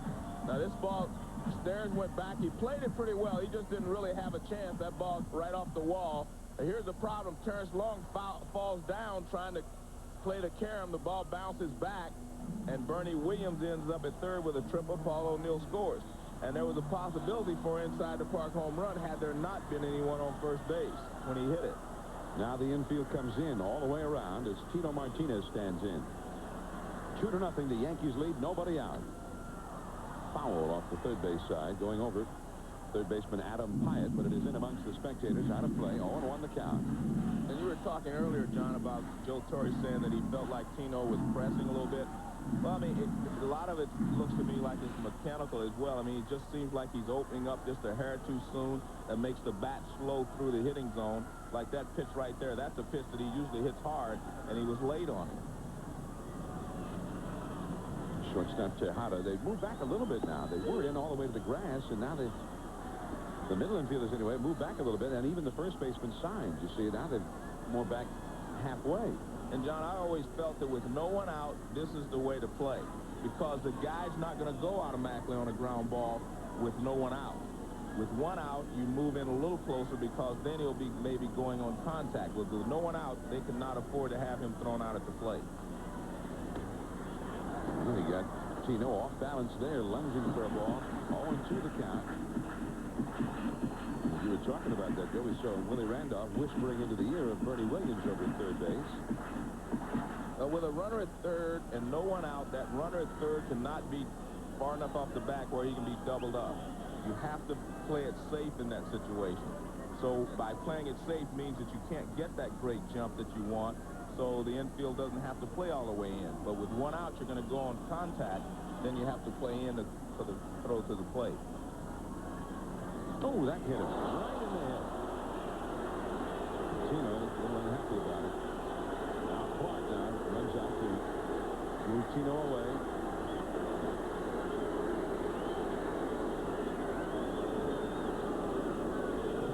Well, I mean, Tino had 2 strikes. So, yeah. You know that one just got away from Olivares. And I tell you what, but the funny thing about it is that Tino's such a nice guy. I mean, very rarely does he get upset. But I think it's a combination of the fact he's not hitting as well as he should, and the fact that, boom, he gets hurt. He has a chance to drive in a run, and the runner, you know, he gets hit. But Tino's one of the nicest guys. I mean, he very rarely gets upset. Well, you can see right there from that first replay, Jim, we'll probably see it again here. He had some words for Olivares, but before Al Clark actually got up to him, he'd already turned his head and was headed to first base. Yeah, Tino's, you know, he's a level-headed kind of guy. But again, I mean, I'm sure he's frustrated a little bit, and that just doesn't feel too good when you have a runner at third. You're trying to get yourself started, and all of a sudden you get hit. Now Posada. Well, the Yankees have visions of a big inning here. 1 run is in. They have runners at first and third with nobody out. And Posada, who has walked and been hit by a pitch at the plate. The middle infield double play depth now. And a strike called from Olivares, 0-1. You see now how they play. The middle infielders are back to double play depth in a little bit from the outfield grass. Third baseman Pyatt stays in. First baseman signs on the bag with the runner. All under orders from manager Art Howe. 0-1 the count to Posada. Spencer on deck. 2-0 New York. That's too low with the changeup. 1 ball, 1 strike. The Oakland bullpen also has gotten busy here. You mentioned it at the very outset of the telecast, Joe, about one of the problems for Olivares this year is he's been susceptible to one inning a game that becomes a big inning. He's not been able to keep that from happening. One of those innings that starts to escalate. And he's not been able to keep it from escalating all too often. Well, he definitely needs a ground ball. I mean, you're in a situation where you just concede the runner at third and just try to get out of keep this from becoming a big inning by getting a ground ball and maybe get a double play, and you allow the run to score. 1-2 now to Posada. There's T.J. Matthews, a right-hander. working in the Oakland bullpen. Not much margin for error in this one. Bernie Williams at third. Tino Martinez at first. Nobody out. Oakland has been shut out for 6 by Andy Pettit. Just missing inside. 2-2 to Posada. Well, again, that pitch is inside. I think the same thing with Tino Martinez. He was trying to come inside to jam him. And that pitch right there is trying to come inside to Posada. And it just seems the hitters are staying a little longer because they're staying out over the plate, and sometimes they're going to get a hit. 2-2. Here it comes. Down and away. 3-2. Now, you wonder if he's trying to be a little bit too careful. Right, exactly. He made a good pitch on the 1-2 pitch, that slider in, but he almost hit Posada, so now he tries to turn it over and go back away. Well, this is a situation I don't think Joe Torre would send Tino from first base, but he might. I really don't think he will. He's going it. Ground ball right to second and bobbled, and he can't recover it. Velarde booted it, and then when he tried to grab it a second time, could not do it. Everybody's safe. Bernie has scored, and it is 3-0 New York. And you might want to credit Joe Torre with the fact that he sent the runner there, and I really still don't see why you would send him with no one out, but that's his call. But Velarde, knowing that he can't get a double play at second base, kind of just was going to first base and gets caught in between, and then he just took his eyes off the ball as he tried to pick it up and dropped it again. So Posada reaches on the error. He will get credit for a run batted in, and the Oakland pitching coach, Rick Peterson, goes out now to talk to Olivares. Well, I like the fact, I mean, I see what you're saying about not sending Tino on that one, but I like the fact that he did send. Well, no, look, there's a lot of ways to play the game. I'll give you my thought. I always look at the risk versus the reward you get out of running it. If he goes and Posada strikes out, Tino Martinez is out because he can't run. Yeah. Now it's 2 outs with a runner at third base. Now, if he stays at first and he strikes out, you still have first and third with 1 out. I mean, you still have a chance where a fly ball will score a run for you. Now, the positive, of course, is if he's running, you stay out of the double play. The other positive is if the ball goes through the infield, he gets a base hit, Tino could get to third. But I just say with a guy like Tino running that it's not worth the risk. If it's a regular run, a guy that can run a little bit, then you're right. I'm thinking that Joe says, I don't think he's going to strike out Posada. He's not a strikeout pitcher. Right. He's a sinker baller. He's liable to get him to hit one on the ground. I better send him. That's true. I think you should. I'm going to let you manage the Yankees next. No, I mean, I'm being honest with you. That's a good thought. I'm just of the belief that, like I say, the risk versus the reward is the only thing I look at. And, Tony La Russa had an interesting way of sort of quantifying what you're saying about that. Shane Spencer stands in. Athletics think he might be bunting, but he's not. Swings away, pops it foul and out of play. Tony quantifies by this. He says you could have a strikeout pitcher.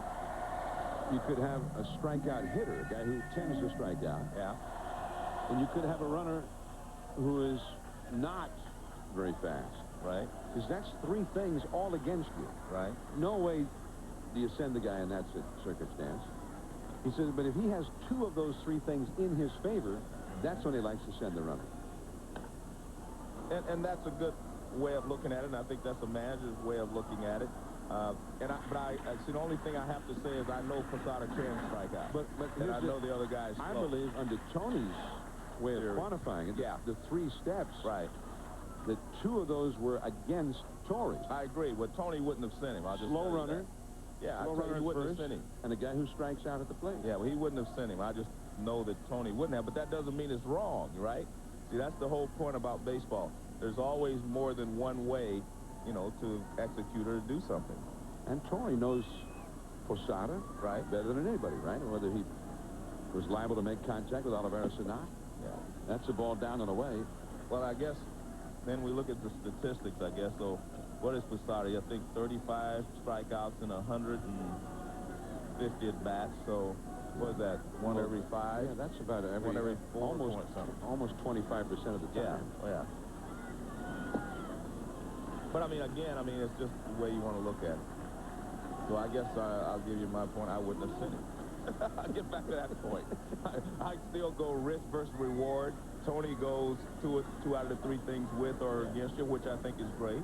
And Torrey goes with a feel. Tony says, hey, I feel right here he's not going to strike out, so I'm going to send it. You know what? All three of us are correct. Well, in our own way. It's true. Yeah, in our own way. There's so many things that...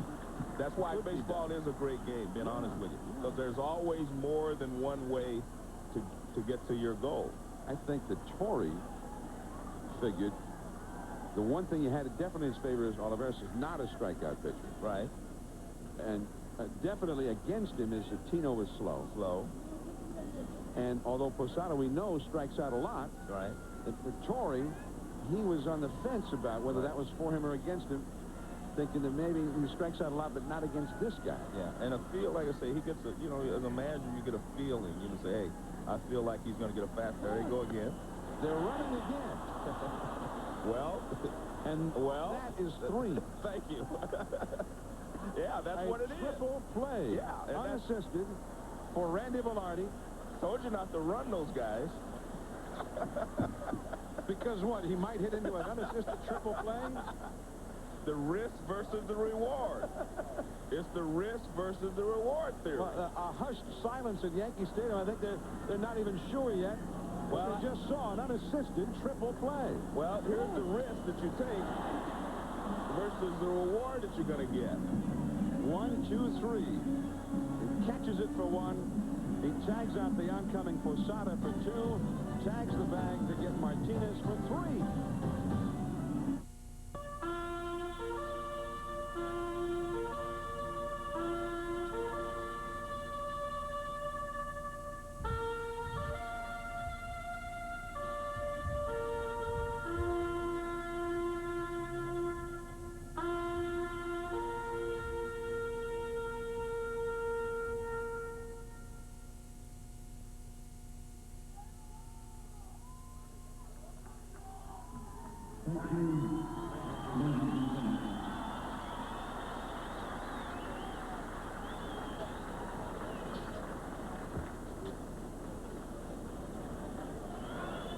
We just had a special ceremony commemorating Memorial Day for the year 2000 at Yankee Stadium.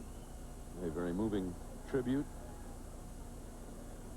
enunciated by the 50-year veteran voice of Yankee Stadium, Bob Shepard, for whom they had a special day just a couple of weeks back. And who better to announce a special tribute than Bob Shepard.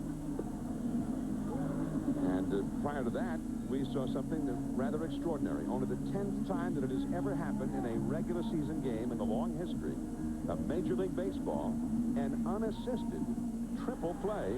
And here it is again with the runners going. The ball is hit by Spencer, and Velarde got 1, 2, and 3, just like that. And I think only... Well, we're back to the same thing I said before. It's the risk versus the reward. You have runners at first and second. Most managers do not like to hit and run with runners at first and second and no one out, for this obvious reason that if there is a line drive hit, it's going to be a triple play. So that's the reward, the risk factor that you take when you run with guys like that. The line drive is hit and it turns into a triple play. The reward, obviously, is you open up a hole and he gets a base hit, or you stay out of the double play. Well, the last time an unassisted triple play was turned, John Valentin of the Boston Red Sox, who at that time was a middle infielder. Valentin, who used to play shortstop before a guy named Nomar Garcia-Parra came on the scene. Valentin turned an unassisted triple play in the 1994 season, and it seems to me that, Joe, not too long before that, Mickey Morandini turned one with the Phillies. I remember, I think I was watching the Valentin one triple play. That's why I knew it came from shortstop. There was an unassisted triple play turned in a World Series by a man by the name of Bill Wamsgans in the 1920 World Series. He was with Cleveland against Brooklyn. All right, well, all that said, did you think that was a good move to send him on the double the steal there? Did you like that? No. I have no idea what Torrey was thinking there. That's what I tell you, the risk versus that reward, John. You go nuts? What are you, reading your own press clippings now, man, or what? Here's Olmedo's signs. I was with him when he ran Martinez with Posada hit. Yeah. But I could see that one. Yeah, you see that one. But this one, you didn't agree with. All right. And I know I didn't say that. But I gave you a chance. I gave you a chance. Yeah. Nice pickup by Brocious. And Signs is gone. Beautiful play by Scott Brocious. That could have been extra bases. Meanwhile, let's get an update from elsewhere with Larry Beal. Hey, John, we told you earlier about Jared Washburn going 5 no-hit innings. He was taken out in the 6th with tightness in his shoulder. Al Levine comes on, and the first batter he faces is Omar Vizquel. He breaks the no-no with a double. The Tribe would threaten but could not score. Angels cling to a 1-0 lead in the 7th now. All right, Larry, thanks so much. And here is Ben Green. Right center field, Bernie Williams. And that is out number 2. So Pettit is on a roll here. He's got a 1-hit shutout going with 2 down in the 7th inning. And, John, that was a funny hit fly ball right there. The wind is changing out there because when he first hit it, Bernie started to right center. It looked like he hit the ball pretty well. And then the ball really started to die out there, and Bernie had to make a quick retreat and come in and pick it up. Pick it off. That was a tough fly ball. It was not an easy fly ball. Now watch Bernie Williams. He goes, then he starts deep. Now watch him. He has to come in. Look how quickly he has to come in. The wind knocked that ball down very quickly in right center field. Here's Tejada. He's grounded out to 3rd and grounded out to 2nd. Good cut fastball on the inside corner. Strike 1 call. 3-0. The Yankees are leading in the 7th. We have seen something extraordinary, an unassisted triple play. Did you ever know the late Johnny Noon? No. He was a great baseball man. One time he managed the Yankees for a brief period. In the late 40s, he played at Major League Baseball in the 20s. And he played against the Babe and Gehrig, Ty Cobb, some of the greats of that era. And, in fact, was a teammate of Cobb's in Detroit. And Johnny Noon one day at Tiger Stadium in the top of the 9th inning, he was actually playing first base and performed an unassisted triple play to end a game. And Tejada bounces it foul. Runners at 1st and 2nd, they took off. A guy hit a line drive, and Noon raced over to backhand it for the out, tagged the runner who had left first base for the 2nd out, and ran over to 2nd and tagged the bag for the unassisted triple play, although he could have thrown the ball to 2nd. Right. And the shortstop was on the bag at 2nd calling for the throw. That one was deep and foul down the left field line. And the story goes, the shortstop, and I can't remember his name offhand, used to tell the story. He said, Johnny, throw me the ball, throw me the ball. And Noon kept running and tagged the bag himself and says, I'm running this sucker right on into the Hall of Fame. And Johnny Noon always said that that was not a true story. That he never said that. But it sounded pretty good at a banquet. 0-2 the count. Tejada again hits a foul over to Ron Washington, the 3rd base coach. 0-2 the count. Seems to me Ron Hansen, a very fine shortstop who hit some homers back in the 60s. Baltimore and the White Sox. And Washington, he turned an unassisted triple play. Cal Ripken had a chance to against the Yankees at the old Memorial Stadium at one point. Down on strikes is Tejada. Andy Pettit has retired 11 in a row. He's got a 1-hitter through 7. 3-0 New York. Nothing last of the 7th coming up at Yankee Stadium. The first game of our full day of Major League Baseball coverage on ESPN.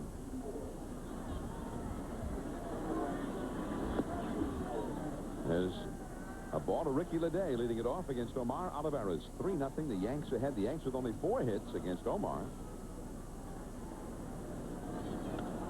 Popped up. Foul and out of play. Coming up later, 4 o'clock Eastern. Jeff Bagwell, Craig Biggio and the Astros against the Colorado Rockies at Coors Field. Should be a lot of action in that one. And Mark McGwire takes on Arizona down there in Phoenix. Matt Williams, Steve Finley and company. At 7 o'clock tonight, Rafael Palmeiro and Ivan Rodriguez, the Texas Rangers, go to Detroit and see their old friend Juan Gonzalez at Comerica Park, the beautiful new home of the Detroit Tigers. It's beautiful, but they're not winning much there. And tune in tonight at 7 to find out why. That'll be on ESPN. On ESPN 2 at 7 o'clock tonight. Mike Piazza and the Mets at Dodger Stadium, Los Angeles, to take on the Dodgers. That'll be at 7 o'clock on ESPN 2. 3-2 now to Ricky Leday. 41,284. The paid crowd today at Yankee Stadium.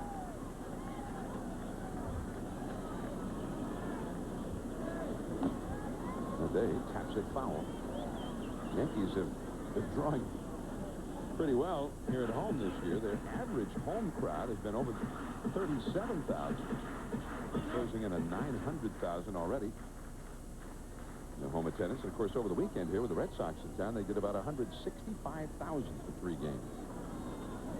3-2 the count. Shot foul. 3-2.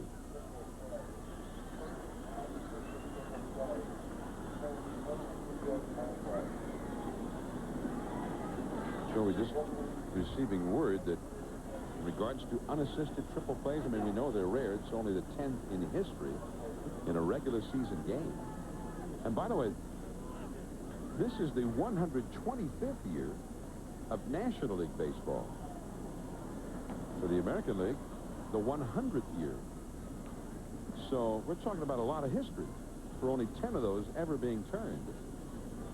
Well, one guy got all 3 outs in a triple play. They fouls another one off. But they've done some research and they've determined that today was the first time an unassisted triple play has ever been turned in any ballpark in New York. We're talking Yankee Stadium, the Polo Grounds, Ebbets Field, Shea Stadium. And that's taken by Olmedo Sainz. And after a long battle, Leday is retired, 1 away. This is what we're talking about with 2 men on, nobody out in the 6th inning. Spencer, the hitter, the runners go. Oh! 1, 2, 3. And remember, you and Joe Torre sent the runners. I didn't. So think about that. Send them. Well, you know, there are some managers who that almost always outweighs any other thought in a spot like that. 2 on, nobody out. They don't like to ever send the runners. No. No matter who they are. No. And especially with no one out. Some guys will do it with 1 out, but never with no one out. Very rarely will you see a hit and run with runners first and second with no one out. But again, I think Torre has a feel, and he got a feel for it, and he thought it might work. Scott Brosius, the hitter, off the outside. Let me give you, when I talk about feel. Last night he had runners at first and second with no one out. He didn't try it with Martinez. You see, chances are you might punch somebody out, and then you're going to throw out at least 1 guy. We should talk about sending runners against Martinez. What runners? Deep center, Terrence Long. That's the wrong place they hit it here at the big ballpark in the Bronx. 408 feet to straightaway center. Brosius gone. He's 1 for 3 against his old team. 2 down. Leadoff man Chuck Knobloch coming up. Olivares, by the way, now has thrown 107 pitches in this game. And he has pitched very well, John. I mean, let's face it, he's held this Yankee team in Yankee Stadium to 3 runs. I mean, that's pretty good. I'm not sure. Obviously, I guess the 1 run was earned. I mean, the 3 runs are earned. Because Bernie Williams would have scored if he would have thrown the first base, I guess, anyway. That's right. On the error. If it had not been for Velarde's own error, there wouldn't have been a triple play opportunity. He would have already had 1 out. Ironic,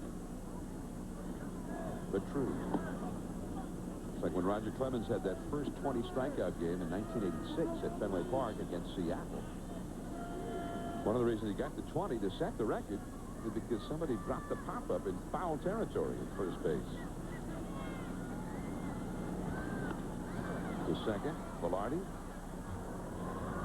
What, only 1 out? That's the best you can do? That was nice, but we've seen better. 8th inning coming up, 3-0, the Yankees lead. Calm game summary. Randy Velarde pulled off an unassisted triple play in the 6th inning, only the 10th in Major League Baseball history in a regular season game. And a bunch of other things happened, and the Yanks lead 3-0. I'm going with that play, though, Joe. That's my big play. I agree. I agree. Derek Jeter's driven in a run with a double. Bernie Williams drove in one with a triple. And Andy Pettitte has taken care of everything else with a one-hit shutout into the 8th inning. Matt Stairs leads off. He's twice grounded out to second. And he takes a strike. It's 0-1. And, John, this is the best I've seen Pettitte handle left-handed hitters. And I think maybe it's because he has 3 or 4 here in the lineup, so he can get in a groove and get a pattern with him. Normally, a lot of teams have put, a lot of right-handers in there, but their A's have 2, 3, 4 left-handed hitters in there that he's had a chance to get some rhythm with and an idea of how he's going to pitch them. He's used his breaking ball, as he does there, a lot today. His curveball a lot more than he normally does. Andy Pettitte. Back in, wasn't so long ago, 1997, he was 18-7 that year. One of the top left-handers in the game. Stairs slugs one to second. Nice pickup by Knobloch. They've been going after him today, and that's the 8th ground ball that he has fielded and thrown successfully for the putout. And this is the only base hit in the first inning. Jason Giambi rips this ball to right center field and bounces over for a ground rule double. And Paul O'Neill, you see, had no chance to get it. It bounces over. The only base hit so far for the Oakland A's. So we have not had any of that no-hit drama. The hit was a clean hit. Not that the official score has to go back and revisit anything about it. Adam Pyatt, the hitter. He was grounded out to third, grounded out to second. In 1996, when the Yankees won that first World Series in what I'm now calling the Torre era. All right, we got 2 new phrases today. Ballpark scare and Torre era. In 1996, the Yankees won the World Series that year, and Andy Pettitte was their leader on the mound. He was 21-8 that year. Right. And a lot of people felt he should have won the Cy Young Award that year. I think Pat Hinkin won it up in Toronto, but both of them deserved it, or were deserving of it. He finished second to Hinkin in the Cy Young voting that year. High and tight with a cutter. 2 balls, 2 strikes. In 1997, he was 18-7. The Yankees actually had a better record in 97 than they had in 96, but ended up being the wild card. Baltimore had a great year in 97. That's a foul. The Yankees, of course, got knocked out by Cleveland in the division series. 1-out, nobody on. 2 balls, 2 strikes to Adam Pyatt.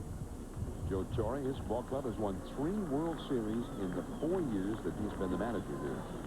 And he has a special makeup and to deal with the press here in New York and to deal with the owner and to deal with the players. I mean, he has that perfect makeup for New York. Just did get a piece of it, did Pyatt. And part of that is probably because he is a New Yorker. He understands the politics of New York. He understands the people of New York. And he definitely understands the players because he was a player himself for a long period of time. And for the young kids, you may not remember, he won a batting championship with the St. Louis Cardinals. Hit 363, if I remember correctly. Real high. I thought 366. Well, all right, give him that. That's not even one more hit, so all right, let one more at bat or 2, but somewhere up in there. But it was great. I mean, I remember. Incredible. He was a slow guy. Slow guy. I mean, he earned everything he got. He didn't hit any infield choppers, but what he did get was some flares. He used one of those thick handle bats, which is something that no one does today. He never told me that. And he'd fight some balls off inside, and he'd flare them over to right field. But I mean, he was really a fine hitter that year. He stayed right on the ball, and not just that year. He had a lot of good years. 1971 with the Cardinals, he had 230 hits that year. That's a foul out of play. 230 hits and a 363 average, just like I said. Yeah, see, you and Joe. You were 3 points off again, as usual. 0.003 of a point off. 363 it was. And he had 24 homers and 137 RBIs. Man, that year. That's a great year. The year, fantastic year. The year before, he had 325 and had 203 hits. Pettitte is getting quite a battle here from Adam Pyatt. 3-2 the count. And Joe was one of those guys that started behind the plate, and he ended up playing a little third base. He moved out, he came from behind the plate and started playing other positions. Ramon Hernandez has come out on deck to pinch hit for the catcher Fasano. That is foul. The dive by Brocious, it was by him, but it was foul. I have to tell you a story. When Joe Torre was catching, I was hitting one day, and Eddie Matthews was the third baseman when they were the Braves. And Joe and I were kind of talking, you know, standing there talking as I was getting in the batter's box. And Eddie Matthews yelled at us, "Let's play baseball." He yelled at both of us. Matthews was kind of no-nonsense kind of guy. Let's go. Well, what were you guys talking about? Was Torrey trying to distract you? No, we were talking about the kids and dinner. Were you and trying to stuff distract like that? No, we just said hello and how you doing, Joe, and you know, kind of like that. And Eddie said, let's go, play baseball." 3-2. Later, Eddie became a teammate of mine. And is that what you did? Yeah, we played ball. So Matthews spoke and you guys played ball. Yeah, we'll have to talk later. And actually, Eddie became a teammate of mine later, and he was a no-nonsense kind of guy. Let's go play baseball. I mean, he was like that. Jason Isringhausen, Oakland's closer, ordinarily, warming up in the bullpen. Eddie Matthews, the first guy that taught me or I ever thought about where numbers meant something. He was on my team, the Houston Astros, when he hit his 500th home run off of Juan Marichal in San Francisco. 3-2 pitch. The 11th pitch of the at-bat. Knobloch streaking through with a basket catch. A busy day for Knobloch. That's the 10th ball that he's made a play on. And that was a nice play. It was right there in the middle of the three fielders. Paul O'Neill coming in and Tino Martinez going out. Tino's very good at this play as well, but it's the second baseman's ball because he has a better angle. Kind of funny way of catching it, though. That's tough. That makes it a tough play. And watch. But he makes the play. He wanted to smother it. Yeah, I wanted to make sure, I guess, that if it did blow back a little farther, it would at least hit him in the chest and maybe fall in his glove. It was a sternum-aided catch. 2 down, and now Ramon Hernandez, the young Oakland catcher. Another one of those young Oakland players out of the farm system who's got a chance to be an outstanding player. 2 down, nobody out of the 8th inning. And Andy Pettit pitching like the Pettit of 96 and 97. Well, I guess the question will be if he gets out of the 8th inning, would they bring Rivera in anyway? If it's 3-0, I mean, Torrey is pretty consistent about that. Especially, I mean, Rivera has not been needed for a while.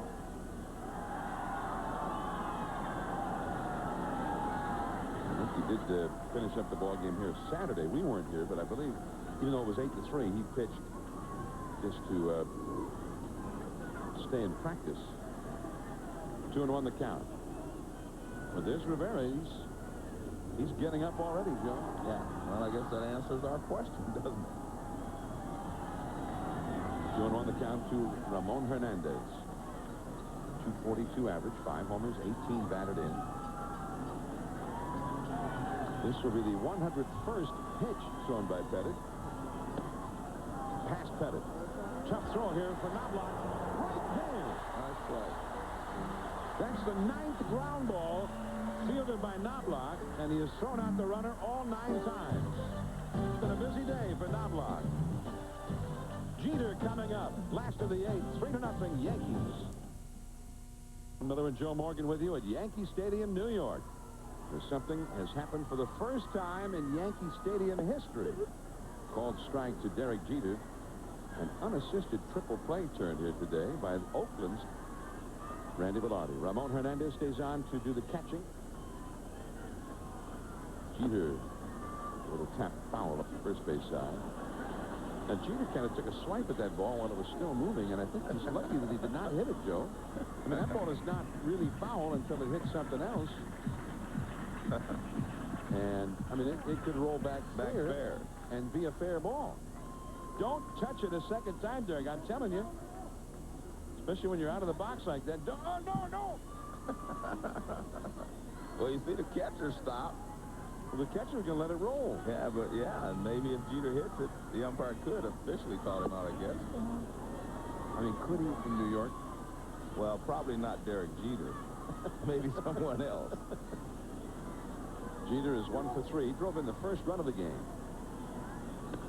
Right back at Olivares. He knocks it down, recovers, and throws him out. One away.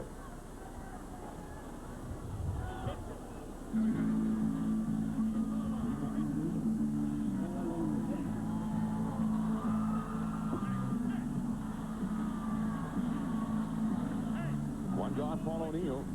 He started that 2-run 6th-inning rally with a walk. He's 0 for 2. And I would think that Chuck Knobloch is getting close to a record for assists in a game. 9 assists for a second baseman in a game. You have, you know, and he's not finished yet, you know, in the 9th inning unless they bring Rivera in. You're not going to get many ground balls with Rivera. Well, I think they are going to bring Rivera in. Well, I think what they may do, John, is let Pettit go back out there. And if he gets someone on, then take him out. They may do that. Because I'm looking in the bullpen, it doesn't seem like Rivera's throwing that hard. He looks like he's just loosening up. Rivera's up, and also Alan Watson is up out there. Yeah, but I mean, the guy's got a one-hit shutout. Yeah, that's what I mean. Now Rivera's sitting down. I don't care if he is Mariano Rivera. You got a guy throwing a one-hit shutout and is on just a total roll. He's retired 14 in a row. Oakland hasn't even had a runner since the 4th inning. Shot right to Olmedo Signs. Out number 2. Yeah, I think at the worst he'll do is let him go back out there, and if he gets in trouble, of course, he'll take him out. And coming up tomorrow on a special edition of SportsCenter, a 1-hour live interview with Indiana coach Bobby Knight, a full hour with the Hoosiers head man, an exclusive interview with Roy Firestone and Digger Phelps from Assembly Hall. So the only TV interview that Bobby Knight will endure. And you'll have it live right here tomorrow on ESPN. And I think you hit it perfectly, endure. Because I know Bobby doesn't like to talk about himself. Brady Williams deep into right field and gone! A home run!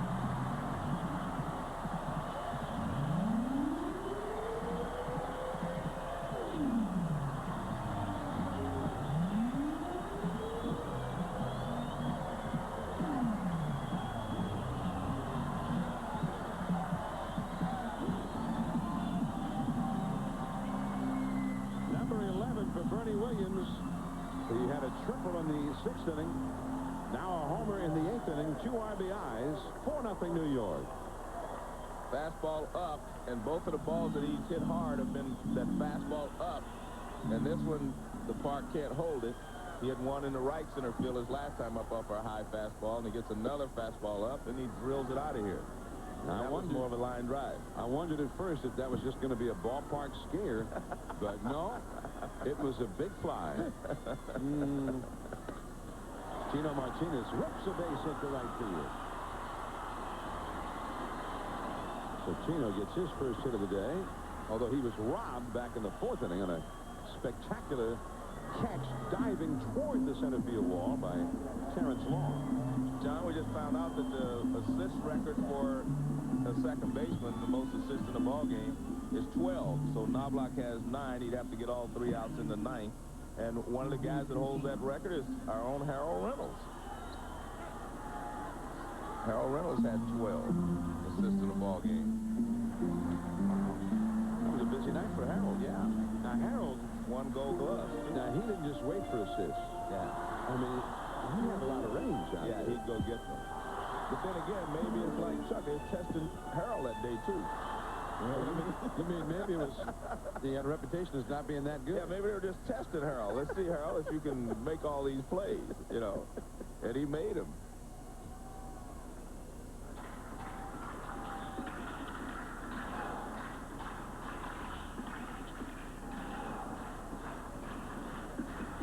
Two down, a run in, a runner aboard, and Jorge Posada, who has walked, been hit by a pitch, and been safe on an error by Randy Velarde, on which he got credit for an RBI, which we didn't know it then, set up the ensuing unassisted triple play.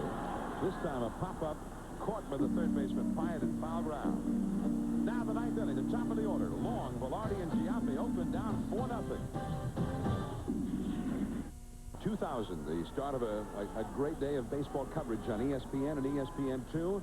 And this copyrighted telecast is presented by authority. The Commissioner of Baseball may not be reproduced or retransmitted in any form, and the accounts and descriptions of this game may not be disseminated without express written consent. Strike one from Andy Pettit to Terrence Long. Andy Pettitte with a one-hit shutout going and a 4-run lead, and he has just been magnificent in this one. Pettitte has thrown a 3-hitter in his career. That's a ball, too low. Pettitte has only thrown 1 career shutout. That was in 1997, his 18-7 season. He shut out the Toronto Blue Jays July the 5th of that year. That one took a bad hop up the lip of the grass, or in fact, it quit hopping. But Tino Martinez made the play, and Long is 0 for 4. That is the 16th ground ball out induced by Andy Pettitte. There have only been 4 fly balls to the outfield in this game. He's had 3 strikeouts, 1 pop-up handled by Knobloch, and 1 line drive handled by Knobloch. And Knobloch has handled 9 of the ground ball outs. Here's Randy Velarde, curveball, too low. So Pettitte with just the 1 career shutout. His 3-hit game was in August of 1996, the year he was 21-8 against Seattle.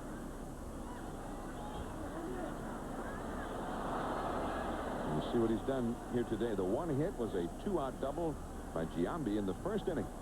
And John, this is following that great ball game last night where Roger Clemens and Pedro Martinez hooked up. He could have matched either one of them.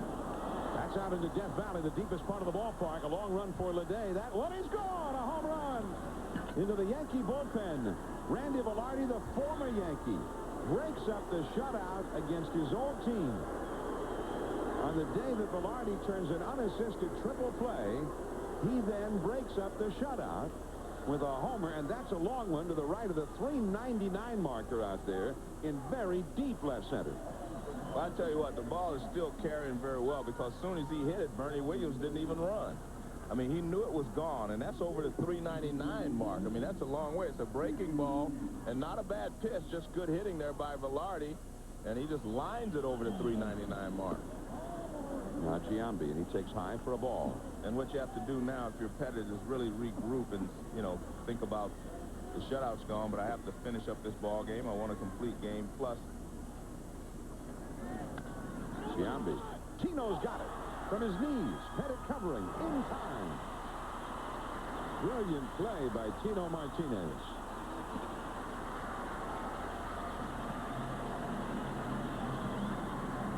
well, if you're Giambi, you expect that ball to go through, because he hit it sharply right in the hole. But a nice diving stop by Tino. He comes up with it, and look at this. He leads Pettitte perfectly to the bag. 2 down, nobody on. The Yankees, who've only had 4 complete games all year, are 1 out away from 2 in a row here, and this is going to do it. Bernie Williams catches the fly ball by Signs. And a complete game win for Andy Pettitte. He settles for a 2-hitter, allowing 1 run. And the Yankees have defeated Oakland in the first game of this series, 4-1. And both pitchers getting a complete game. And Joe, we've had 2 games here in 2 days in New York, and we've seen 4 complete games. My kind of baseball, John. Just guys playing, and strategy comes into play. Joe Torre doing the job. You and Joe making all this strategy happen. You know, just a great ball game. Very fine ball game by Pettitte, and the Yankees needed that following last night's loss to Pedro Martinez. So signs of hope for the Yankees, although they've struggled early on this year. Roger Clemens, who showed that he can still have the stuff to be a big winner last night, even though he lost to Pedro. And then their former 20-game winner, Andy Pettitte, great here today. The final score, 4-1 Yankees. John Miller and Joe Morgan from Yankee Stadium. Let's go back to the studio and Larry Beal.